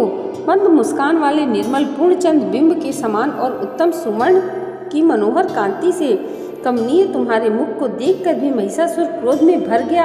यह बड़े आश्चर्य की बात है। और हे देवी, तुम्हारा यही मुख जब क्रोध से भर गया तो उदय काल के चंद्रमा की भांति लाल हो गया और तनी हुई भौमों के कारण विकराल रूप हो गया। उसे देखकर भी महिषासुर के शीघ्र प्राण नहीं निकल गए। यह बड़े आश्चर्य की बात है। आपके कुपित मुख के दर्शन करके भला कौन जीवित रह सकता है। हे देवी, तुम हमारे कल्याण के लिए प्रसन्न हो। आपके प्रसन्न होने से इस जगत का अभ्युदय होता है और जब आप क्रुद्ध हो जाती हैं तो कितने ही कुलों का सर्वनाश हो जाता है। यह हमने अभी अभी जाना है। जब तुमने महिषासुर की बहुत बड़ी सेना को देखते देखते मार दिया। हे देवी, सदा प्रताप देने वाली, तुम जिस पर प्रसन्न हो जाती हो वही देश में सम्मानित है। उनके धन यश की वृद्धि होती है, उनका धर्म कभी शिथिल नहीं होता और उनके यहाँ अधिक पुत्र पुत्रियाँ और नौकर होते हैं। हे देवी, तुम्हारी कृपा से ही धर्मात्मा पुरुष प्रतिदिन श्रद्धा पूर्वक यज्ञ करता है और धर्मानुकूल आचरण करता है और उसके प्रभाव से स्वर्ग लोक में जाता है, क्योंकि तुम तीनों लोकों में मनोवांछित फल देने वाली हो। हे माँ दुर्गे, तुम स्मरण करने पर संपूर्ण जीवों के भय को नष्ट कर देती हो और स्थिर चित्त वालों के द्वारा चिंतन करने पर उन्हें और अत्यंत मंगल देती हो। हे दरिद्र दुख नाशिनी देवी, तुम्हारे सिवा दूसरा कौन है। तुम्हारा चित्त सदा दूसरों के उपकार में लगा रहता है। हे देवी, तुम शत्रुओं को इसलिए मारती हो कि उनके मारने से दूसरों को सुख मिलता है। वह चाहे नरक में जाने के लिए चिरकाल तक पाप करते रहे हों, किंतु तुम्हारे साथ युद्ध करके सीधे स्वर्ग को जाएं, इसलिए तुम उनका वध करती हो। हे देवी, क्या तुम दृष्टिपात मात्र से समस्त असुरों को भस्म नहीं कर सकती? अवश्य ही कर सकती हो, किंतु तुम्हारा शत्रुओं को शास्त्रों के द्वारा मारना इसलिए है कि शस्त्रों के द्वारा मारकर वे स्वर्ग को जाएं। इस तरह से हे देवी, उन शत्रुओं के प्रति भी तुम्हारा विचार उत्तम है। हे देवी, तुम्हारे उग्र खड्ग की चमक हो और त्रिशूल की नोक की कांति की किरणों से असुरों की आंखें फूट नहीं गई। उसका कारण यह था कि वे किरणों से शोभायान तुम्हारे चंद्रमा के समान आनंद प्रदान करने वाले सुंदर मुख को देख रहे थे। हे देवी, तुम्हारा शील बुरे वृत्तांत को दूर करने वाला है और सबसे अधिक तुम्हारा रूप है, जो न कि कभी चिंतन में आ सकता है और न जिसके दूसरों से कभी तुलना हो सकती है। तुम्हारा बल व पराक्रम शत्रुओं का नाश करने वाला है। इस तरह तुमने शत्रुओं पर भी दया प्रकट की है। हे देवी, तुम्हारे बल की किसके साथ बराबरी की जा सकती है तथा शत्रुओं को भय देने वाला इतना सुंदर रूप भी और किसका है। हृदय में कृपा और युद्ध में निष्ठुरता, यह दोनों बातें तीनों लोकों में केवल तुम्ही में देखी जा सकती है। हे माता, युद्ध भूमि में शत्रुओं को मारकर तुमने उन्हें स्वर्ग लोक में पहुंचाया है। इस तरह तीनों लोकों की तुमने रक्षा की है तथा उन उन्मत्त असुरों से जो हमें भय था उसको भी तुमने दूर किया है। तुमको हमारा नमस्कार है। हे देवी, तुम शूल तथा खड्ग से हमारी रक्षा करो तथा घंटे की ध्वनि और धनुष की टंकारों से भी हमारी रक्षा करो। हे चंडिके, आप अपने शूल को घुमाकर पूर्व, पश्चिम, उत्तर तथा दक्षिण दिशा में हमारी रक्षा करो। तीनों लोकों में जो तुम्हारे सौम्य रूप हैं तथा घोर रूप हैं, उनसे हमारी रक्षा करो तथा इस पृथ्वी की रक्षा करो। हे अंबिके, आपके कर पल्लवों में जो खड्ग, शूल और गदा है और शस्त्र शोभा पा रहे हैं, उनसे हमारी रक्षा करो। महर्षि बोले कि इस प्रकार जब सब देवताओं ने जगत माता भगवती की स्तुति की और नंदन वन के पुष्पों तथा गंध अनुलेपों द्वारा उनका पूजन किया और फिर सबने मिलकर जब सुगंधित व दिव्य धूपों द्वारा उनको सुगंधि निवेदन की, तब देवी ने प्रसन्न होकर कहा, हे देवताओं, तुम सब मुझसे मनोवांछित वर मांगो। देवता बोले, हे भगवती, तुमने हमारा यह सब कुछ कार्य कर दिया। अब हमारे लिए कुछ भी मांगना बाकी नहीं रहा, क्योंकि तुमने हमारे शत्रु महिषासुर को मार डाला। हे माहेश्वरी, तुम इस पर भी यदि हमें कोई वर देना चाहती हो तो बस इतना वर दो कि जब जब हम आपका स्मरण करें तब तब आप हमारी विपत्तियों का हरण करने के लिए हमें दर्शन दिया करो। हे अंबिके, जो कोई भी तुम्हारी स्तुति करे तुम उनको वित्त, समृद्ध और वैभव देने के लिए ही उनके धन और स्त्री आदि संपत्ति बढ़ावे और सदा हम पर प्रसन्न हो। महर्षि बोले, हे राजन, देवताओं ने जब जगत के लिए तथा अपने लिए इस प्रकार प्रश्न किया तो बस तथास्तु कहकर देवी अंतर ध्यान हो गई। हे भूप, जिस प्रकार तीनों लोगों का हित चाहने वाली यह भगवती देवताओं के शरीर से उत्पन्न हुई थी, वह सारा वृत्तांत मैंने तुमसे कह दिया और इसके पश्चात दुष्ट असुरों तथा शुंभ निशुंभ का वध करने और सब लोगों की रक्षा करने के लिए जिस प्रकार गौरी देवी के शरीर से उत्पन्न हुई थी, वह सारा वृत्तांत मैं यथावत वर्णन करता हूँ। यहाँ पर चौथा अध्याय समाप्त हुआ। बोलिए दुर्गा माता की जय। पांचवा अध्याय प्रारंभ होता है, जिसमें देवताओं द्वारा देवी की स्तुति की गई है।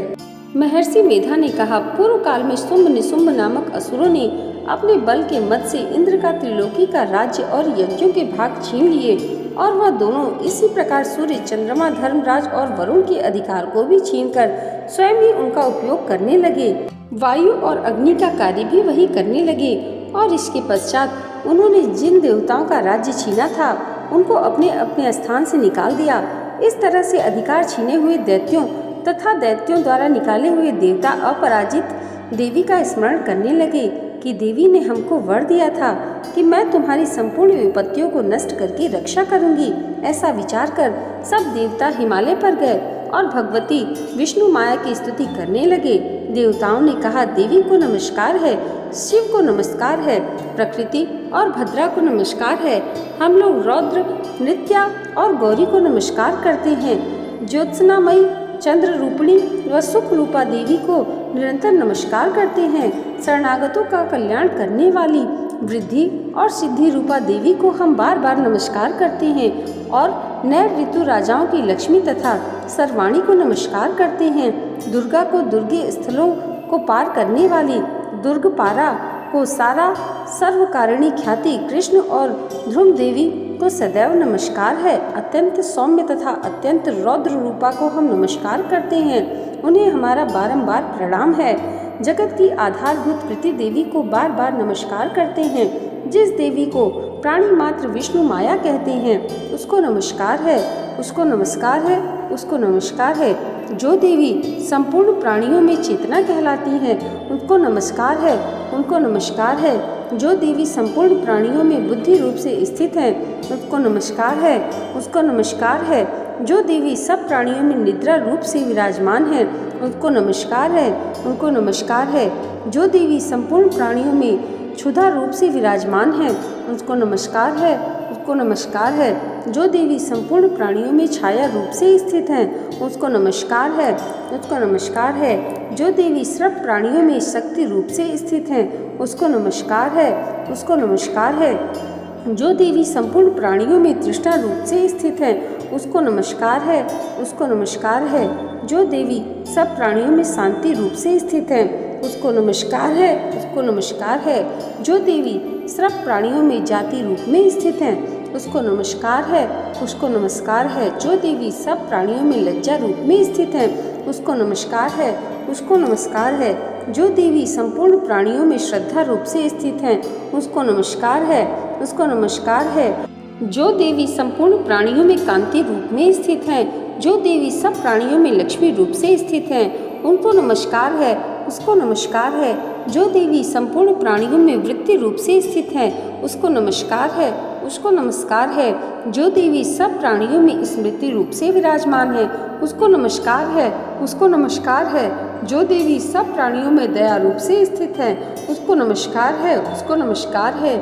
जो देवी सब प्राणियों में तुष्टि रूप में स्थित है, उसको नमस्कार है, उसको नमस्कार है। जो देवी संपूर्ण प्राणियों में मातृ रूप में स्थित है, उसको नमस्कार है, उसको नमस्कार है। जो देवी संपूर्ण प्राणियों में भ्रांति रूप में स्थित है, उसको नमस्कार है, उसको नमस्कार है। जो देवी संपूर्ण प्राणियों में नित्य व्याप्त रहती है, उसको नमस्कार है, उसको नमस्कार है। जो देवी चैतन्य रूप से इस संपूर्ण संसार को व्याप्त करके स्थित है, उसको नमस्कार है, उसको नमस्कार है। पूर्व काल में देवताओं ने अपने अभीष्ट फल पाने के लिए जिसकी स्तुति की और देवराज इंद्र ने बहुत दिनों तक जिसका सेवन किया, वह कल्याण की साधना भूता ईश्वरी हमारा कल्याण और मंगल करे तथा सारी विपत्तियों को नष्ट कर डाले। असुरों के सताए हुए हम संपूर्ण देवता उस परमेश्वरी को इस समय नमस्कार करते हैं तथा जो भक्ति पूर्वक स्मरण किए जाने पर तुरंत ही सब विपत्तियों को नष्ट कर देती है, वह जगदम्बा इस समय भी हमारा मंगल करके ही हमारे समस्त विपत्तियों को दूर करें। महर्षि मेधा ने कहा, हे राजन, इस प्रकार जब देवता स्तुति कर रहे थे तो उसी समय पार्वती देवी गंगा में स्नान करने के लिए आईं। तब उनके शरीर से प्रकट होकर शिवा देवी बोली, शुंभ दैत्य के द्वारा स्वर्ग से निकले हुए और निशुंभ से हारे हुए देवता मेरी स्तुति कर रहे हैं। पार्वती के शरीर से अंबिका निकली थी, इसलिए उसको संपूर्ण लोक में कौशिकी कहते हैं। कौशिकी के प्रकट होने के पश्चात पार्वती देवी के शरीर का रंग काला हो गया। वह हिमालय पर रहने वाली कालिका देवी के नाम से प्रसिद्ध हुई। फिर शुंभ और निशुंभ के दूत चंडमुंड वहां आए और उन्होंने परम मनोहर रूप वाली अंबिका देवी को देखा। फिर वह शुंभ के पास जाकर बोले, महाराज, एक अत्यंत सुंदर स्त्री हिमालय को प्रकाशित कर रही है। वैसा रंग रूप आज तक हमने किसी स्त्री का नहीं देखा। हे असुरेश्वर, आप यह पता लगाएं कि वह कौन है और उसको ग्रहण कर लें। वह स्त्री स्त्रियों में रत्न है। वह अपनी कांति से दसों दिशाओं को प्रकाशित करती हुई वहाँ स्थित है, इसलिए आपका उसको देखना उचित है।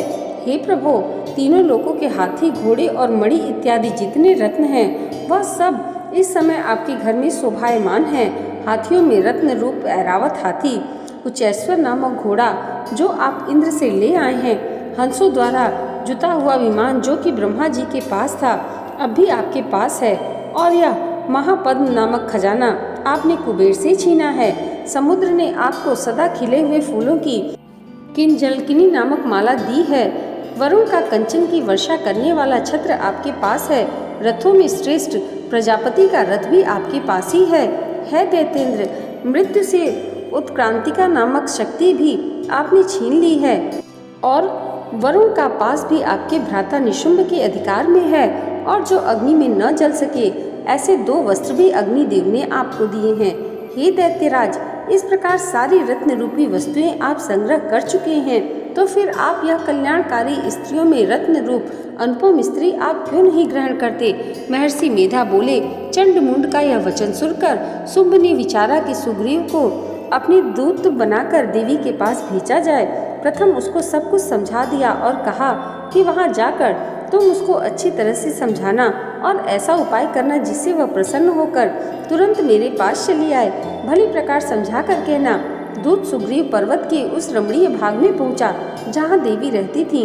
दूत ने कहा, हे देवी, दैत्यों का राजा शुंभ जो इस समय तीनों लोकों का स्वामी है, मैं उसका दूत हूँ और यहाँ तुम्हारे पास आया हूँ। संपूर्ण देवता उसकी आज्ञा एक स्वर में मानते हैं। अब जो कुछ उसने कहला भेजा है वह सुनो। उसने कहा, इस समय संपूर्ण त्रिलोकी मेरे वश में है और संपूर्ण यज्ञों के भाग को पृथक पृथक मैं ही लेता हूँ, और तीनों लोकों में जितने श्रेष्ठ रत्न हैं वह सब मेरे पास हैं। देवराज इंद्र का वाहन ऐरावत मेरे पास है जो मैंने छीन लिया है। उच्चेश्वरा नामक घोड़ा भी क्षीर सागर मंथन करने से प्रकट हुआ। उसे देवताओं ने मुझे समर्पित किया है। हे सुंदरी, इनके अतिरिक्त और जो भी रत्न भूषण पदार्थ देवताओं के पास थे वह सब मेरे पास है। हे देवी, मैं तुम्हें संसार की स्त्रियों में रत्न मानता हूँ, क्योंकि रत्नों का उपभोग करने वाला मैं ही हूँ। हे चंचल कटाओं वाली सुंदरी, अब यह मैं तुम पर छोड़ता हूँ कि तू मेरे या मेरे भाई महापराक्रमी निशुंभ की सेवा में आ जाए। यदि तू मेरा वर्ण करती है, तुझे अतुल महान ऐश्वर्य की प्राप्ति होगी। अतः तुम अपनी बुद्धि से विचार कर मेरे पास चली आओ। महर्षि मेधा ने कहा। दूत के ऐसा कहने पर संपूर्ण जगत का कल्याण करने वाली भगवती दुर्गा मन ही मन मुस्कुराई और इस प्रकार कहने लगी।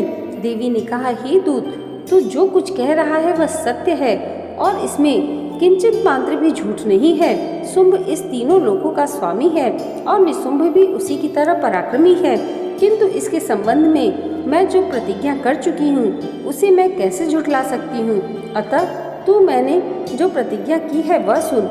जो मुझे युद्ध में जीत लेगा और मेरे अभिमान को खंडित करेगा तथा बल में मेरे समान होगा, वही मेरा स्वामी होगा। इसलिए शुंभ अथवा निशुंभ यहाँ आए और युद्ध में जीतकर मुझसे विवाह कर ले। इसमें भला देरी कैसी? दूत ने कहा, हे देवी, तुम अभिमान में भरी हो, मेरे सामने तुम ऐसी बात ना करो। इस त्रिलोकी में मुझे तो ऐसा कोई दिखाई नहीं देता जो कि शुंभ और निशुंभ के सामने ठहर सके। हे देवी, जब अन्य देवताओं में से कोई निशुंभ व शुंभ के समान युद्ध में ठहर नहीं सकता, तो तुम जैसी स्त्री उनके सामने रणभूमि में ठहर सकोगी? जिन शुंभ आदि असुरों के सामने इंद्र आदि देवता नहीं ठहर सके, तो फिर तुम अकेली स्त्री उनके सामने कैसे ठहर सकोगी? अतः तुम मेरा कहना मानकर उनके पास चली जाओ, नहीं तो जब वह तुम्हारे केस पकड़कर घसीटते हुए ले जाएंगे तो तुम्हारा गौरव नष्ट हो जाएगा। इसलिए मेरी बात मान लो। देवी ने कहा, जो कुछ तुमने कहा है ठीक है। शुंभ और निशुंभ बड़े बलवान हैं, लेकिन मैं क्या कर सकती हूँ, क्योंकि मैं बिना विचारे प्रतिज्ञा कर चुकी हूँ। इसलिए तुम जाओ और मैंने जो कुछ भी कहा है वह सब आदर पूर्वक असुरेंद्र से कह दो। इसके पश्चात जो वह उचित समझे करें। यहाँ पर श्री दुर्गा सप्तशी का 5वां अध्याय पूर्ण हुआ। बोलिए दुर्गा माता की जय। 6वां अध्याय प्रारंभ होता है, जिसमें धूम्रलोचन के वध का वर्णन किया गया है। महर्षि मेधा ने कहा, देवी की बात सुनकर दूत क्रोध से भरा हुआ वहां से असुरेंद्र के पास पहुंचा और सारा वृत्तांत उसे कह सुनाया। दूत की बात सुनकर असुरेंद्र के क्रोध का पारावार न रहा और उसने अपने सेनापति धूम्रलोचन से कहा, धूम्रलोचन, तुम अपनी सेना सहित शीघ्र वहां जाओ और उस दुष्टा के केशों को पकड़कर उसे घसीटते हुए यहाँ ले आओ। यदि उसकी रक्षा के लिए कोई दूसरा खड़ा हो, चाहे वह देवता, यक्ष अथवा गंधर्व ही क्यों न हो, उसको तुम अवश्य मार डालना। महर्षि मेधा ने कहा। शुंभ के इस प्रकार आज्ञा देने पर धूम्रलोचन 60,000 राक्षसों की सेना को साथ लेकर वहां पहुंचा और देवी को देख ललकार कर कहने लगा, अरे तू अभी शुंभ निशुंभ के पास चल। यदि तू प्रसन्नता पूर्वक मेरे साथ न चलेगी तो मैं तेरे केशों को पकड़कर घसीटता हुआ तुझे ले चलूंगा। देवी बोली, असुरेंद्र का भेजा हुआ तेरे जैसा बलवान यदि बलपूर्वक मुझे ले जाएगा तो ऐसी दशा में मैं तुम्हारा क्या ही कर सकती हूँ। महर्षि मेधा ने कहा। ऐसा कहने पर धूम्रलोचन उसकी ओर लपका, किंतु देवी ने उसे अपनी हुंकार से ही भस्म कर डाला। यह देखकर असुर सेना क्रुद्ध होकर देवी की ओर बढ़ी, परंतु अंबिका ने उन पर तीखे बाणों, शक्तियों तथा फरसों की वर्षा का आरंभ कर दी। इतने में देवी का वाहन भी अपनी ग्रीवा के बालों को झटकारता हुआ और बड़ी भारी शब्द करता हुआ असुर सेना पे कूद पड़ा। उसने कई असुर अपने पंजों से, कई अपने जबड़ों से और कई को धरती पर पटक कर अपने दाढ़ों से घायल कर मार डाला। उसने कई असुरों के अपने नख से पेट फाड़ डाले, कई असुरों का तो केवल थप्पड़ मारकर सिर धड़ से अलग कर डाला, कई असुरों की भुजाएं और सिर तोड़ डाले और गर्दन के बालों को हिलाते हुए उसने कई असुरों को पकड़कर उनके पेट फाड़कर उनका रक्त पी डाला। इस प्रकार देवी के उस महाबलवान सिंह ने क्षण भर में असुर सेना को समाप्त कर दिया।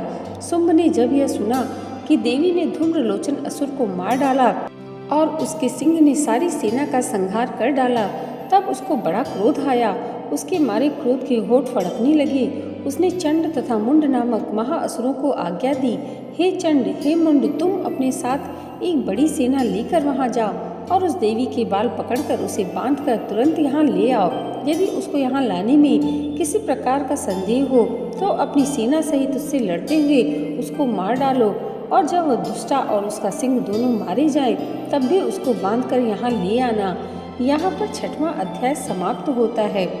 बोलिए श्री शेरा वाली माता की जय। 7वां अध्याय प्रारंभ होता है जिसमें चंड और मुंड के वध का वर्णन किया गया है। महर्षि मेधा ने कहा, दैत्यराज की आज्ञा पाकर चंड और मुंड चतुरंगिनी सेना को साथ लेकर हथियार उठाए हुए देवी से लड़ने के लिए चल दिए। हिमालय पर्वत पर पहुंचकर उन्होंने मुस्कुराती हुई देवी जी सिंह पर बैठी हुई थी देखा। जब असुर उनको पकड़ने के लिए तलवार लेकर उनकी ओर बढ़े तब अंबिका को उन पर बड़ा क्रोध आया और मारे क्रोध के उनका मुख काला पड़ गया, उनकी भ्रुकुटियां चढ़ गईं और उनके ललाट में से अत्यंत भयंकर तथा अत्यंत विस्तृत मुख लाल आंखों वाली काली प्रकट हुई, जो कि अपने हाथ में तलवार और पाश लिए हुए थी। वह विचित्र खड्ग धारण किए हुए थी तथा चीते के चर्म की साड़ी एवं नर मुंडों की माला पहन रखी थी। उसका मांस सूखा हुआ था और शरीर केवल हड्डियों का ढांचा था, और जो भयंकर शब्द से दिशाओं को पूर्ण कर रही थी वह असुर सेना पर टूट पड़ी और दैत्यों का भक्षण करने लगी। वह अंकुशधारी महावतों हाथियों पर सवार योद्धाओं और घंटा सहित हाथियों को एक हाथ से पकड़ पकड़ कर अपने मुंह में डाल रही थी, और इसी प्रकार वह घोड़ों, रथों, सारथियों व रथों में बैठे हुए सैनिकों को मुंह में डालकर भयानक रूप से चबा रही थी। किसी के केश पकड़कर, किसी के पैरों से दबाकर और किसी दैत्य की छाती से मसलकर मार रही थी। वह दैत्य के छोड़े हुए बड़े बड़े अस्त्र शस्त्रों को मुंह में पकड़कर और क्रोध में भर उनको दांतों में पीस रही थी। उसने कई बड़े बड़े असुर भक्षण कर डाले, कितनों को रौंद डाला और कितने उसकी मार के मारे भाग गए। कितनों को उसने तलवार से मार डाला, कितनों को अपने दांतों से समाप्त कर दिया, और इस प्रकार से देवी ने क्षण भर में संपूर्ण दैत्य को नाश कर दिया। यह देख महापराक्रमी चंड काली देवी की ओर लपका और मुंड ने भी देवी पर अपने भयानक बाणों की वर्षा शुरू कर दी और अपने हजारों चक्र उस पर छोड़े। उस समय पर चमकते हुए बाणों व चक्र देवी के मुख से प्रविष्ट हुए इस प्रकार दिख रहे थे जैसे मानो बहुत से सूर्य मेघों की घटा में प्रविष्ट हो रहे हों। इसके पश्चात भयंकर शब्द के साथ काली ने अत्यंत जोश में भरकर विकट अट्टहास किया। उसका भयंकर मुख देखा नहीं जाता था, उसके मुख से श्वेत दांतों की बत्ती चमक रही थी। फिर उसने तलवार हाथ में लेकर हूं शब्द का हुंकार करते हुए चंड के ऊपर आक्रमण किया और उसके केस पकड़कर उसका सिर काटकर अलग कर दिया। चंड को मरा हुआ देखकर मुंड देवी की ओर लपका, परंतु देवी ने क्रोध से भरे हुए उसे भी अपनी तलवार से यमलोक पहुंचा दिया। चंड और मुंड को मरा हुआ देखकर उसकी बाकी बची हुई सेना वहां से भाग गई।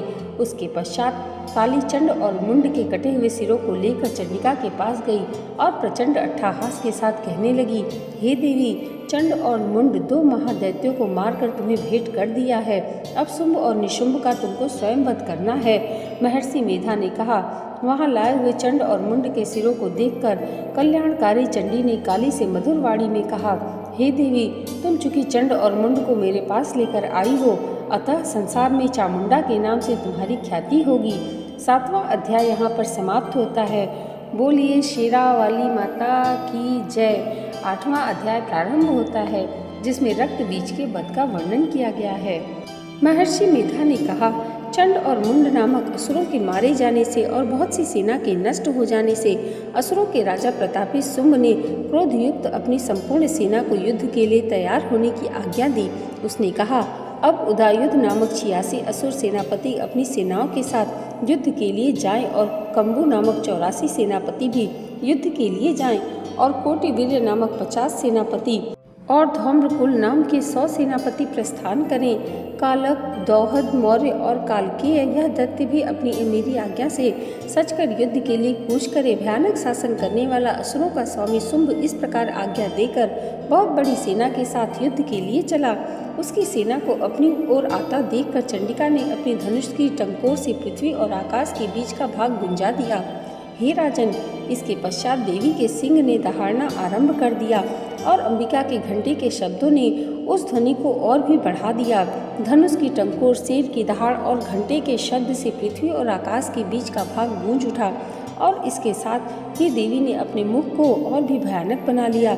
ऐसे भयंकर शब्द को सुनकर राक्षसी सेना ने देवी तथा सिंह को चारों ओर से घेर लिया। हे राजन, उस समय दैत्यों के नाश के लिए और देवताओं के हित के लिए ब्रह्मा, शिव, कार्तिकेय, विष्णु तथा इंद्र आदि देवों की शक्तियाँ, जो अत्यंत पराक्रम और बल से संपन्न थीं, उनके शरीर से निकलकर उसी रूप में चंडिका देवी के पास गई। जिस देवता का जैसा रूप था, जैसे आभूषण थे और जैसा वाहन था, वैसा ही रूप, आभूषण और वाहन लेकर उन देवताओं की शक्तियाँ दैत्यों से युद्ध करने के लिए आईं। हंसयुक्त विमान में बैठकर और रुद्राक्ष की माला तथा कमंडलू धारण करके ब्रह्मा जी की शक्ति आई। वृषभ पर सवार होकर, हाथ में त्रिशूल लेकर, महानाग का कंकड़ पहनकर और चंद्र रेखा से भूषित होकर भगवान शंकर की शक्ति माहेश्वरी आई और मोर पर आरूढ़ होकर हाथ में शक्ति लिए दैत्यों से युद्ध करने के लिए कार्तिकेय जी की शक्ति उन्हीं का रूप धारण करके आई। भगवान विष्णु की शक्ति गरुड़ पर सवार होकर शंख, चक्र, गदा, शक्ति, हल, मूसल, खेटक, तोमर हाथ में लिए हुए आई। श्री हरि की शक्ति वाराही, वाराह का शरीर धारण करके और नृसिंह के समान शरीर धारण करके उनकी शक्ति नारसिंही भी आई। उसकी गर्दन के झटकों से आकाश के तारे टूटते पड़ते थे और इस प्रकार देवराज इंद्र की शक्ति इंद्री भी ऐरावत के ऊपर सवार होकर आई। पश्चात इन देव शक्तियों के घिरे हुए भगवान शंकर ने चंडिका से कहा, मेरी प्रसन्नता के लिए तुम शीघ्र ही इन असुरों को मारो। इसके पश्चात देवी के शरीर में से अत्यंत उग्र रूप वाली और सैकड़ों गीदड़ियों के समान आवाज करने वाली चंडिका शक्ति प्रकट हुई।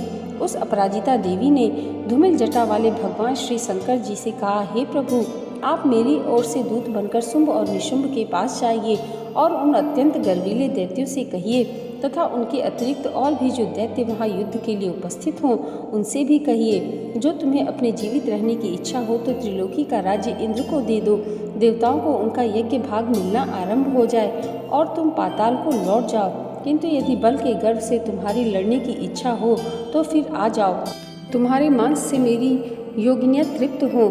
चूँकि उस देवी ने भगवान शंकर को दूत के कार्य के लिए नियुक्त किया था, इसलिए वह संसार में शिवदूती के नाम से विख्यात हुई।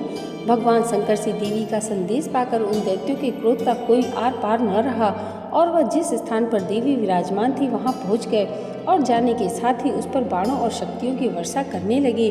देवी ने उनके फेंके हुए बाणों, शक्तियों, त्रिशूल और फरसों को अपने बाणों से काट दिया और काली देवी उस देवी के साथ आगे खड़ी होकर शत्रुओं को त्रिशूल से विदीर्ण करने लगी और खड्वांग से कुचलने लगी। ब्राह्मणी जिस तरफ दौड़ रही थी उसी तरफ अपने कमंडलों का जल छिड़क कर दैत्यों के वीर्य व बल को नष्ट कर देती थी और इस प्रकार माहेश्वरी त्रिशूल से, वैष्णवी चक्र से और अत्यंत कोप वाली कौमारी शक्ति द्वारा असुरों को मार रही थी और इंद्री के बाजू के प्रहार से सैकड़ों दैत्य रक्त की नदियां बहाते हुए पृथ्वी पर सो गए।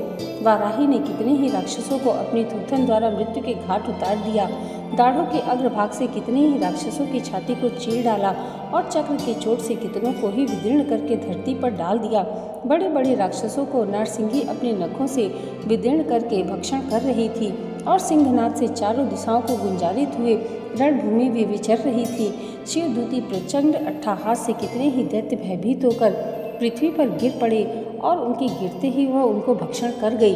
इस तरह क्रोध में भरे हुए मातृगणों द्वारा नाना प्रकार के उपायों से बड़े बड़े असुरों को मरते हुए देखकर राक्षसी सेना भाग खड़ी हुई और उनको इस प्रकार भागता देखकर रक्तबीज नामक महापराक्रमी राक्षस क्रोध में भरकर युद्ध के लिए आगे बढ़ा। उसके शरीर से रक्त की बूंदें पृथ्वी पर जैसे ही गिरती थीं, तुरंत वैसे ही शरीर वाला तथा वैसे ही बलवान दैत्य पृथ्वी से उत्पन्न हो जाते। रक्तबीज गदा हाथ में लेकर इंद्री के साथ युद्ध करने लगा। जब इंद्री शक्ति ने अपने वज्र से उसको मारा तो घायल होने के कारण उसके शरीर से बहुत सा रक्त बहने लगा और उसकी प्रत्येक बूंद से उसके समान ही बलवान तथा महापराक्रमी दैत्य भयंकर रूप से प्रकट हो गए। वह सबके सब दैत्य बीज के समान ही बलवान तेज वाले थे। वह भी भयंकर अस्त्र शस्त्र लेकर देवियों के साथ लड़ने लगे। जब इंद्री के वज्र प्रहार से उसके मस्तक पर चोट लगी और रक्त बहने लगा तो उसमें से हजारों ही पुरुष उत्पन्न हो गए। वैष्णवी ने चक्र से और इंद्री ने गदा से रक्त बीज को चोट पहुंचाई और वैष्णवी के चक्र से घायल होने पर उसके शरीर से जो रक्त बहा उससे हजारों महाअसुर उत्पन्न हुए, जिनके द्वारा यह जगत व्याप्त हो गया। कौमारी ने शक्ति से, वाराही ने खड्ग से और माहेश्वरी ने त्रिशूल से उसको घायल किया। इस प्रकार क्रोध में भरकर उस महादैत्य ने सब मातृशक्तियों पर पृथक पृथक गदा से प्रहार किया और माताओं ने शक्ति तथा शूल इत्यादि से उसको बार बार घायल किया। इससे सैकड़ों महादैत्य उत्पन्न हुए और इस प्रकार उस रक्त बीज के रुधिर से उत्पन्न हुए असुरों ने समस्त जगत में व्याप्त हो गए। इससे देवताओं को भयभीत देखकर चंडिका ने काली से कहा, हे चामुंडे, अपने मुख को बड़ा करो और मेरे शस्त्रघात से उत्पन्न हुए रक्त बीज तथा रक्त बिंदुओं से उत्पन्न हुए महासुरों को तुम अपने इस मुख में भक्षण करती जाओ। इस प्रकार रक्त बिंदुओं से उत्पन्न हुए महादैत्यों को भक्षण करती हुई तुम रणभूमि में विचरो। इस प्रकार रक्त क्षीण होने से यह दैत्य नष्ट हो जाएगा। तुम्हारे भक्षण करने के कारण अन्य दैत्य नहीं होंगे। काली के इस प्रकार कहकर चंडिका देवी ने रक्त बीज पर अपने त्रिशूल से प्रहार किया और काली देवी ने अपने मुख में उसका रक्त ले लिया। तब उसने गदा से चंडिका पर प्रहार किया। प्रहार से चंडिका को तनिक भी कष्ट न हुआ, किंतु रक्तबीज के शरीर से बहुत सा रक्त बहने लगा। लेकिन उसके गिरने के साथ ही काली ने उसको अपने मुख में ले लिया। काली के मुख में उस रक्त से जो असुर उत्पन्न हुए उनको उसने भक्षण कर लिया और रक्त को पीती गई। तदंतर देवी ने रक्त बीज को जिसके खून काली ने पिया था, चंडिका ने उस दैत्य को वज्र, बाण, खड्ग तथा रिष्टि इत्यादि से मार दिया। हे राजन, अनेक प्रकार के शस्त्रों से मारा हुआ और खून से वंचित वह महादैत्य रक्त बीज पृथ्वी पर गिर पड़ा। हे राजन, उसके गिरने से देवता अत्यंत प्रसन्न हुए और माताएं उन असुरों का रक्त पीने के पश्चात उद्वत्त होकर नृत्य करने लगी। यहाँ पर 8वां अध्याय समाप्त होता है। बोलिए शेरा वाली माता की जय। 9वां अध्याय प्रारंभ होता है जिसमें निशुंभ के वध का वर्णन किया गया है। राजा ने कहा, हे ऋषिराज, आपने रक्त बीज के वध से संबंध रखने वाला वृत्तांत मुझे सुनाया। अब मैं रक्त बीज के मरने के पश्चात क्रोध में भरे हुए शुंभ व निशुंभ ने जो कर्म किए वह सुनना चाहता हूँ। महर्षि मेधा ने कहा, रक्त बीज के मारे जाने पर शुंभ और निशुंभ को बड़ा क्रोध आया और अपनी बहुत बड़ी सेना को इस प्रकार सर्वनाश होते देख निशुंभ देवी पर आक्रमण करने के लिए दौड़ा। उसके साथ बहुत से बड़े असुर देवी को मारने के लिए दौड़े और महापराक्रमी शुंभ अपनी सेना सहित चंडिका को मारने के लिए बढ़ा। फिर शुंभ निशुंभ का देवी से घोर युद्ध होने लगा और वह दोनों असुर इस प्रकार देवी पर बाण फेंकने लगे जैसे मेघों की वर्षा हो रही हो। उन दोनों के चलाए हुए बाणों को देवी ने अपने बाणों से काट डाला और अपने शस्त्रों की वर्षा से उन दोनों दैत्यों को चोट पहुंचाई। शुंभ ने क्षीण तलवार और चमकती हुई ढाल लेकर देवी के सिंह पर आक्रमण किया। अपने वाहन को चोट पहुंचा देखकर देवी ने अपने बाण से निशुंभ की तलवार और ढाल दोनों को काट डाला। तलवार और ढाल कट जाने पर निशुंभ ने देवी पर शक्ति से प्रहार किया। देवी ने अपने चक्र से उसके 2 टुकड़े कर दिए। फिर क्या था, दैत्य मारे क्रोध के जल भुन गया और उसने देवी को मारने के लिए उसकी ओर शूल फेंका, किंतु देवी ने अपने मुक्के से उसको चूर चूर कर डाला। फिर उसने देवी पर गदा से प्रहार किया। देवी ने त्रिशूल से गदा को भस्म कर डाला। इसके पश्चात वह फरसा हाथ में लेकर देवी की ओर लपका। देवी ने अपने तीखे बाणों से उसे धरती पर सुला दिया। अपने पराक्रमी भाई निशुंभ के इस प्रकार से मरने पर शुंभ क्रोध में भरकर देवी को मारने के लिए दौड़ा। वह रथ में बैठा हुआ उत्तम आयुधों से सुशोभित अपने 8 बड़ी बड़ी भुजाओं से सारे आकाश को ढके हुए था। शुंभ को आते देखकर देवी ने अपना शंख बजाया और धनुष की टंकोर का भी अत्यंत दूसरा शब्द किया। साथ ही अपने घंटे के शब्द से, जो कि संपूर्ण दैत्य सेना के तेज को नष्ट करने वाला था, संपूर्ण दिशाओं में व्याप्त कर दिया। इसके पश्चात देवी के सिंह ने भी अपनी दहाड़ से, जिसे सुन बड़े बड़े पलवानों का मदचूर हो जाता था, आकाश, पृथ्वी और 10 दिशाओं को पूरित कर दिया। फिर आकाश में उछलकर काली ने अपने दांतों तथा हाथों को पृथ्वी पर पटका। उसके ऐसा करने से ऐसा शब्द हुआ जिससे कि उससे पहले के सारे शब्द शांत हो गए हों। इसके पश्चात शिवदूती ने असुरों के लिए भय उत्पन्न करने वाला अट्टहास किया, जिसे सुनकर दैत्य थर्रा उठे और शुंभ को बड़ा क्रोध हुआ। फिर अंबिका ने उसे, अरे दुष्ट, खड़ा रह कहा तो आकाश से सभी देवता जय जय जय जय हो बोल उठे। शुंभ ने वहां आकर ज्वालाओं से युक्त एक अत्यंत भयंकर शक्ति छोड़ी, जिसे आते देखकर देवी ने अपनी महोल्का नामक शक्ति से काट डाला।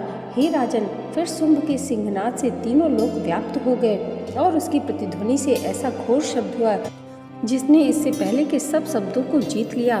शुंभ के छोड़े हुए बाणों ने देवी और देवी के छोड़े बाणों को शुंभ ने अपने बाणों से काट सैकड़ों और हजारों टुकड़ों में परिवर्तित कर दिया।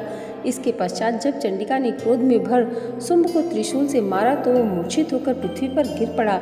जब उसकी मूर्छा दूर हुई तो वह धनुष लेकर आया और अपने बाणों से उसने देवी काली तथा सिंह को घायल कर दिया। फिर उस राक्षस ने 10,000 भुजाएं धारण करके चक्रादि आयुधों से देवी को आच्छादित कर दिया। तब भगवती दुर्गा ने कुपित होकर अपने बाणों से उन चक्रों तथा बाणों को काट डाला। यह देखकर निशुंभ हाथ में गदा लेकर चंडिका को मारने के लिए दौड़ा। उसको आते देख देवी ने तीक्ष्ण धार वाले खड्ग से उसकी गदा को काट डाला। उसने फिर त्रिशूल हाथ में लिया। देवताओं को दुखी करने वाले निशुंभ त्रिशूल हाथ में लिए हुए आता देखकर चंडिका ने अपने शूल से उसकी छाती पर प्रहार किया और उसकी छाती को चीर डाला। शूल विदीर्ण हो जाने पर उसकी छाती में से एक उस जैसा ही महापराक्रमी दैत्य ठहर जा कहता हुआ निकला। उसको देखकर देवी ने बड़े जोर से ठहाका लगाया। अभी वह निकलने भी न पाया था, किंतु उसका सिर अपनी तलवार से काट डाला। सिर के कटने के साथ ही वह पृथ्वी पर गिर पड़ा।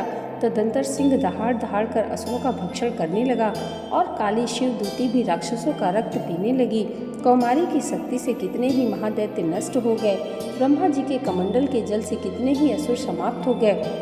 कई दैत्य माहेश्वरी के त्रिशूल से विदीर्ण होकर पृथ्वी पर गिर पड़े और बाराही के प्रहारों से छिन्न भिन्न होकर धराशायी हो गए। वैष्णवी ने भी अपने चक्र से बड़े बड़े महापराक्रमी का कचम्बर निकाल दिया। उन्हें यमलोक भेज दिया और इंद्री से कितने ही महाबली राक्षस टुकड़े टुकड़े हो गए। कई दैत्य मारे गए, कई भाग गए। कितने ही काली शिव दूती और सिंह ने भक्षण कर लिए। यहाँ पर 9वां अध्याय समाप्त होता है। बोलिए शेरा वाली माता की जय। 10वां अध्याय प्रारंभ होता है, जिसमें शुंभ के वध का वर्णन किया गया है। महर्षि मेधा ने कहा, हे राजन, अपने प्यारे भाई को मरा हुआ तथा सेना को नष्ट हुआ देखकर क्रोध में भरकर दैत्यराज शुंभ कहने लगा, दुष्ट दुर्गे, तू अहंकार से गर्व मत कर, क्योंकि तू दूसरों के बल पर लड़ रही है। देवी ने कहा, हे दुष्ट, देख, मैं तो अकेली ही हूँ। इस संसार में मेरे सिवा दूसरा कौन है? यह सब मेरी शक्तियाँ हैं। देख, यह सब की सब मुझ में प्रविष्ट हो रही हैं। इसके पश्चात ब्राह्मणी आदि सब देवियाँ उस देवी के शरीर में लीन हो गई और देवी अकेली रह गई। तब देवी ने कहा, मैं अपनी ऐश्वर्य शक्ति से अनेक रूपों में यहाँ उपस्थित हुई थी। उन सब रूपों को मैंने समेट लिया है। अब मैं अकेली ही यहाँ खड़ी हूँ, तुम भी यहीं ठहरो। महर्षि मेधा ने कहा। तब देवताओं तथा राक्षसों को देखते देखते देवी तथा शुंभ में भयंकर युद्ध होने लगा। अंबिका देवी ने सैकड़ों अस्त्र शस्त्र छोड़े। उधर दैत्यराज ने भी भयंकर अस्त्रों का प्रहार आरंभ कर दिया। देवी के छोड़े हुए सैकड़ों अस्त्रों को दैत्य ने अपने अस्त्रों द्वारा काट डाला। इसी प्रकार शुंभ ने जो अस्त्र छोड़े उनको देवी ने अपनी भयंकर हुंकार के द्वारा काट डाला। दैत्य ने जब सैकड़ों बाण छोड़कर देवी को ढक दिया तो क्रोध में भरकर देवी ने अपने बाणों से उसका धनुष नष्ट कर डाला। धनुष कट जाने पर दैत्येंद्र ने शक्ति चलाई, लेकिन देवी ने उसे भी काटकर फेंक दिया। फिर दैत्येंद्र चमकती हुई ढाल लेकर देवी की ओर दौड़ा, किंतु जब वह देवी के समीप पहुंचा तो देवी ने अपने तीक्ष्ण बाणों से उसकी चमकने वाली ढाल को भी काट डाला।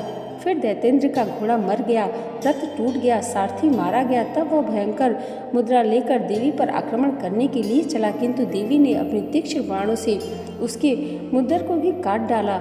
इस पर दैत्य ने क्रोध से भरकर देवी की छाती में बड़े जोर से एक मुक्का मारा। दैत्य ने जब देवी को मुक्का मारा तो देवी ने उसकी छाती में जोर से एक थप्पड़ मारा। थप्पड़ खाकर पहले तो दैत्य पृथ्वी पर गिर पड़ा, किंतु तुरंत ही वह उठ खड़ा हुआ। फिर वह देवी को पकड़कर आकाश की ओर उछला और वहां जाकर दोनों में भयंकर युद्ध होने लगा। वह युद्ध ऋषियों और देवताओं को आश्चर्य में डालने वाला था। देवी आकाश में दैत्य के साथ बहुत देर तक युद्ध करती रहीं। फिर देवी ने उसे आकाश में घुमाकर पृथ्वी पर गिरा दिया। दुष्ट आत्मा दैत्य पुनः उठकर देवी को मारने के लिए दौड़ा। तब उसको अपनी ओर आता हुआ देखकर देवी ने उसकी छाती विदीर्ण करके उसको पृथ्वी पर पटक दिया। देवी के त्रिशूल से घायल होने पर उस दैत्य के प्राण पखेरु उड़ गए और उसके मरने पर समुद्र, द्वीप, पर्वत और पृथ्वी सब कांपने लगे। तदंतर उस दुष्टात्मा के मरने से संपूर्ण जगत प्रसन्न व स्वस्थ हो गया तथा आकाश निर्मल हो गया। पहले तो उत्पात सूचक मेघ और उल्कापात होते थे, वह सब शांत हो गए। उसके मारे जाने पर नदियां अपने ठीक मार्ग से बहने लगी। संपूर्ण देवताओं का हृदय हर्ष से भर गया और गंधर्वियां सुंदर गान करने लगी। गंधर्व बाजा बजाने लगे और अप्सराएं नाचने लगी। पवित्र वायु बहने लगी। सूर्य की कांति स्वच्छ हो गई। यज्ञशालाओं की बुझी हुई अग्नि अपने आप प्रज्वलित हो उठी तथा चारों दिशाओं में शांति फैल गई। यहाँ पर 10वां अध्याय समाप्त होता है। बोलिए शेरा वाली माता की जय। 11वां अध्याय प्रारंभ होता है, जिसमें देवताओं का देवी की स्तुति करना और देवी का देवताओं को वरदान देना वर्णित है। महर्षि मेधा कहते हैं, दैत्य के मारे जाने पर इंद्रादि देवता अग्नि को आगे कर कात्यायनी देवी की स्तुति करने लगे। उस समय अभिष्ट की प्राप्ति के कारण उनके मुख खिले हुए थे। देवताओं ने कहा, हे शरणागतों के दुख दूर करने वाली देवी, तुम प्रसन्न हो।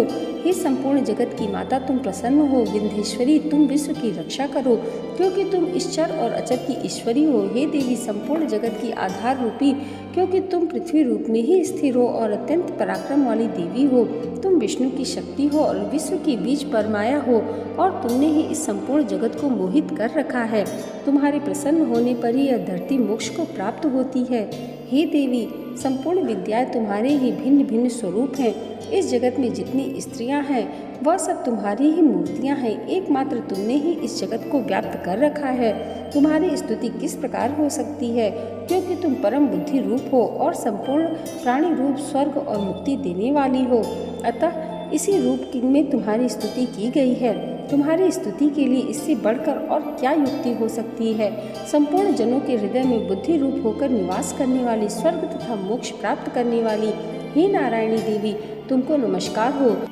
कला, काष्ठा आदि रूप से अवस्थाओं को परिवर्तन की ओर ले जाने वाली तथा प्राणियों को अंत करने वाली नारायणी, तुमको नमस्कार है। हे नारायणी, संपूर्ण मंगलों के मंगल रूप वाली हे शिवे, हे संपूर्ण प्रयोजनों को सिद्ध करने वाली हे शरणागत वत्सला, 3 नेत्रों वाली गौरी, तुमको नमस्कार है। सृष्टि, स्थिर तथा संहारक की शक्तिभूता सनातनी देवी, गुणों का आधार तथा सर्व सुखमयी नारायणी, तुमको नमस्कार है। हे शरण में आए हुए शरणागतों, दीन दुखियों की रक्षा में तत्पर, संपूर्ण पीड़ाओं को हरने वाली हे नारायणी, तुमको नमस्कार है।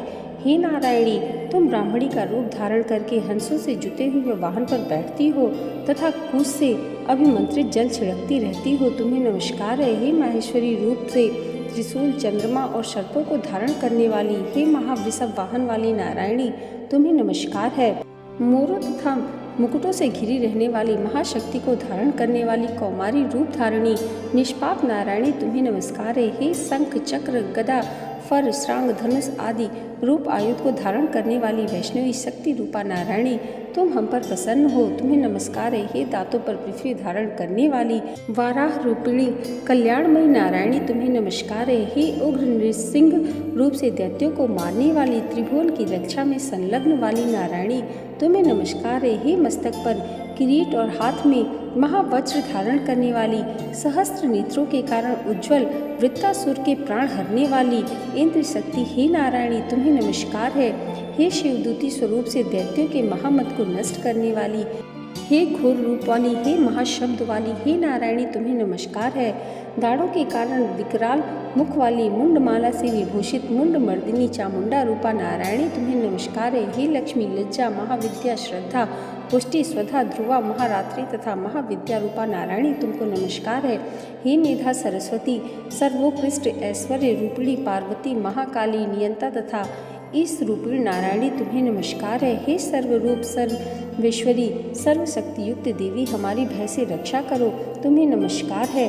हे कात्यायनी, तीनों नेत्रों से भूषित यह तेरा सौभाग्य मुख, सब तरह के डरों से हमारी रक्षा करो, तुम्हें नमस्कार है। हे भद्रकाली, ज्वालाओं के समान भयंकर, अति उग्र एवं संपूर्ण असुरों को नष्ट करने वाला, तुम्हारे त्रिशूल हमें भयों से बचाते हुए तुमको नमस्कार हो।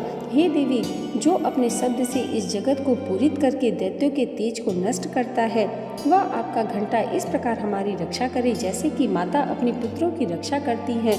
हे चंडिके, असुरों के रक्त और चर्बी से चर्चित तो आपकी तलवार है, वह हमारा मंगल करे, हम तुमको नमस्कार करते हैं। हे देवी, तुम जब प्रसन्न होती हो तो संपूर्ण रोगों को नष्ट कर देती हो, और जब रुष्ट हो जाती हो तो संपूर्ण वांछित कामनाओं को नष्ट कर देती हो, और जो मनुष्य तुम्हारी शरण में आते हैं उन पर कभी विपत्ति नहीं आती, बल्कि तुम्हारी शरण में गए हुए मनुष्य दूसरों को आश्रय देने योग्य हो जाते हैं। अनेक रूपों से बहु प्रकार की मूर्तियों को धारण करके इन धर्मद्रोही असुरों का तुमने संहार किया है, वह तुम्हारे सिवा कौन कर सकता था। चतुर्दश विद्याएं, षष्ठ शास्त्र और चारों वेद तुम्हारे ही प्रकाश से प्रकाशित हैं, उनमें तुम्हारा ही वर्णन है। और जहाँ राक्षस, विषैले सर्प, शत्रुगण हैं, वहाँ और समुद्र के बीच में भी तुम साथ रहकर इस विश्व की रक्षा करती हो। हे विश्वेश्वरी, तुम विश्व का पालन करने वाली विश्व रूपा हो, इसलिए संपूर्ण जगत को धारण करती हो। इसीलिए ब्रह्मा विष्णु महेश की भी वंदनीय हो।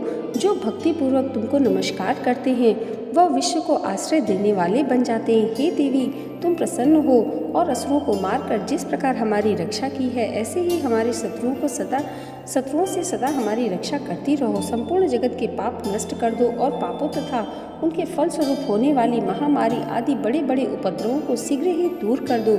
विश्व की पीड़ा को हरने वाली देवी, शरण में पड़े हुए पर प्रसन्न हो जाओ। त्रिलोकी निवासियों को पूजनीय परमेश्वरी, हम लोगों को वरदान दो।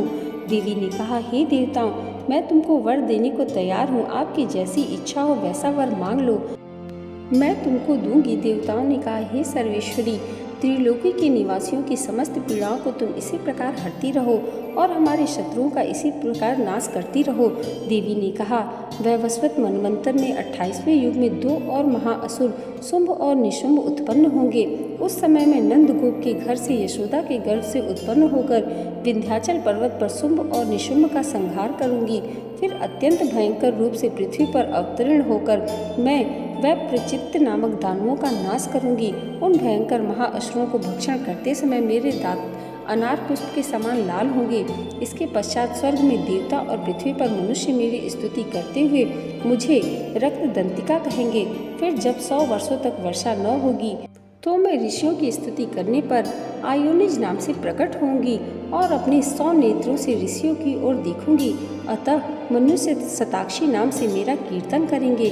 उसी समय मैं अपने शरीर से उत्पन्न हुए प्राणों की रक्षा करने वाले शाकों द्वारा सब प्राणियों का पालन करूंगी और तब इस पृथ्वी पर शाकंभरी के नाम से विख्यात होंगी।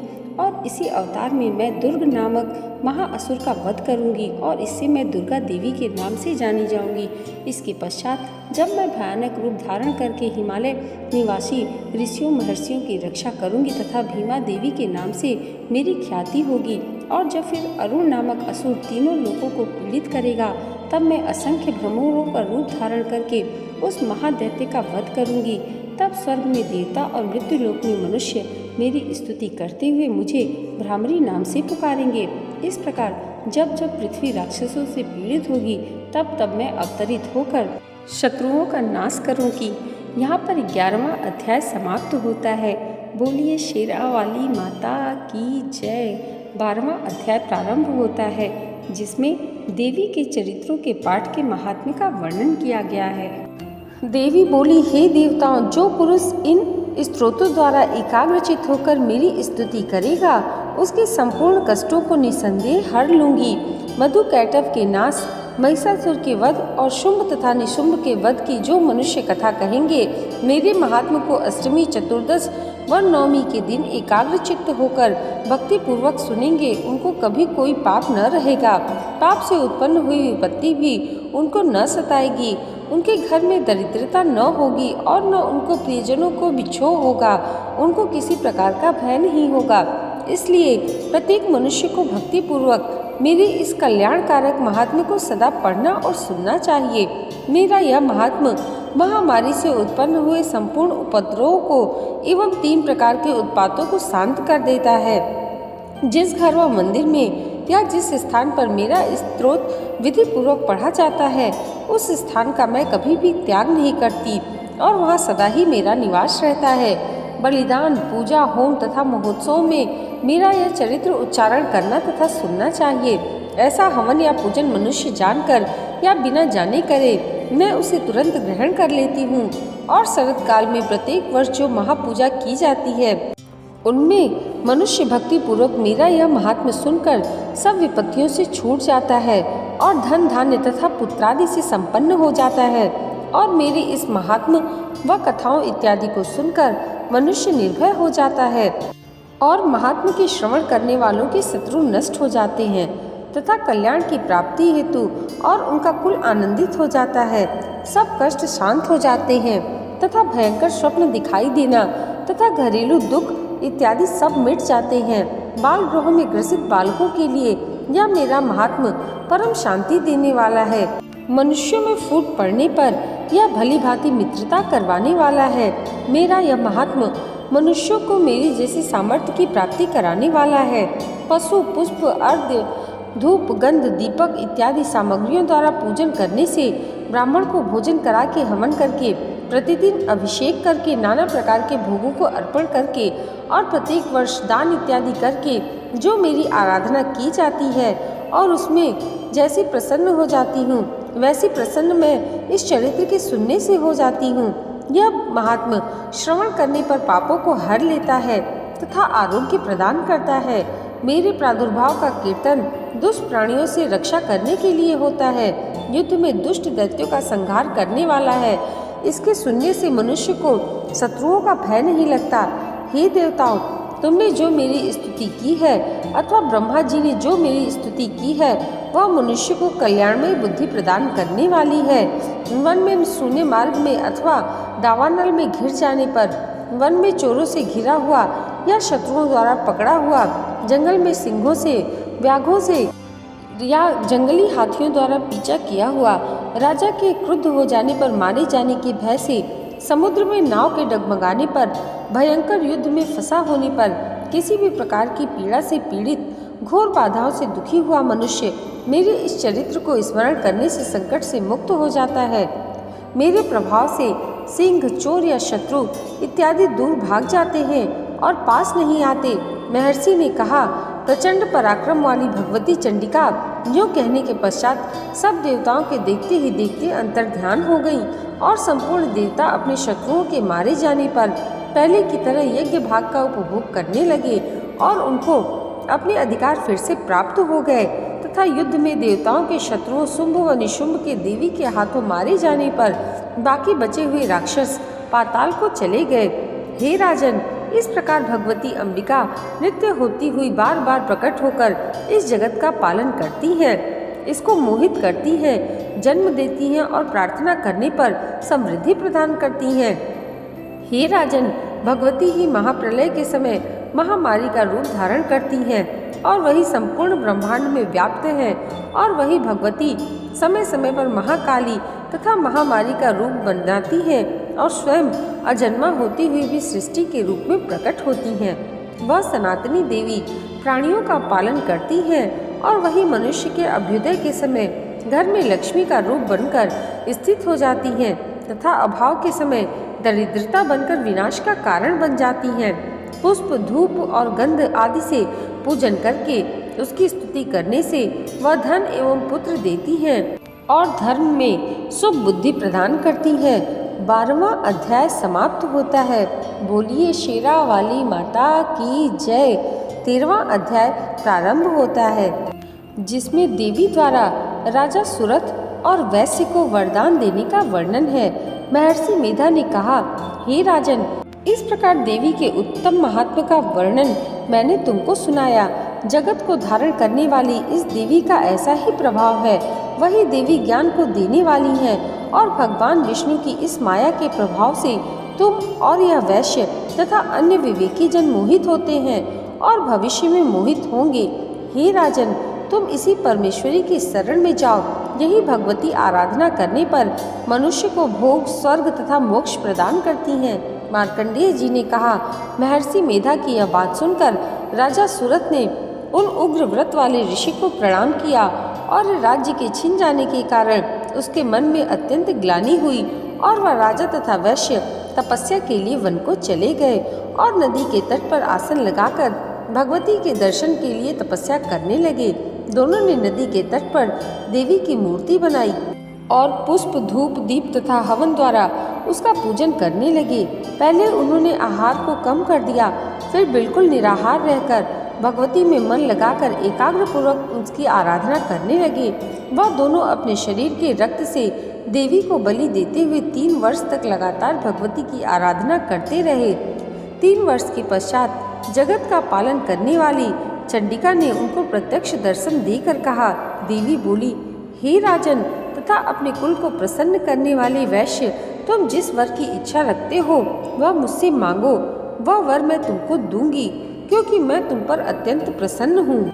मार्कंडेय जी कहते हैं, यह सुन राजा ने अगले जन्म में नष्ट न होने वाला अखंड राज्य और इस जन्म में बलपूर्वक अपने शत्रुओं को नष्ट करने के पश्चात अपना पुनः राज्य प्राप्त करने के लिए भगवती से वरदान मांगा और वैश्य ने भी, जिसका चित्त संसार की ओर से विरक्त हो चुका था, भगवती से अपनी ममता तथा अहंकार रूप आसक्ति को नष्ट कर देने वाले ज्ञान को देने के लिए कहा।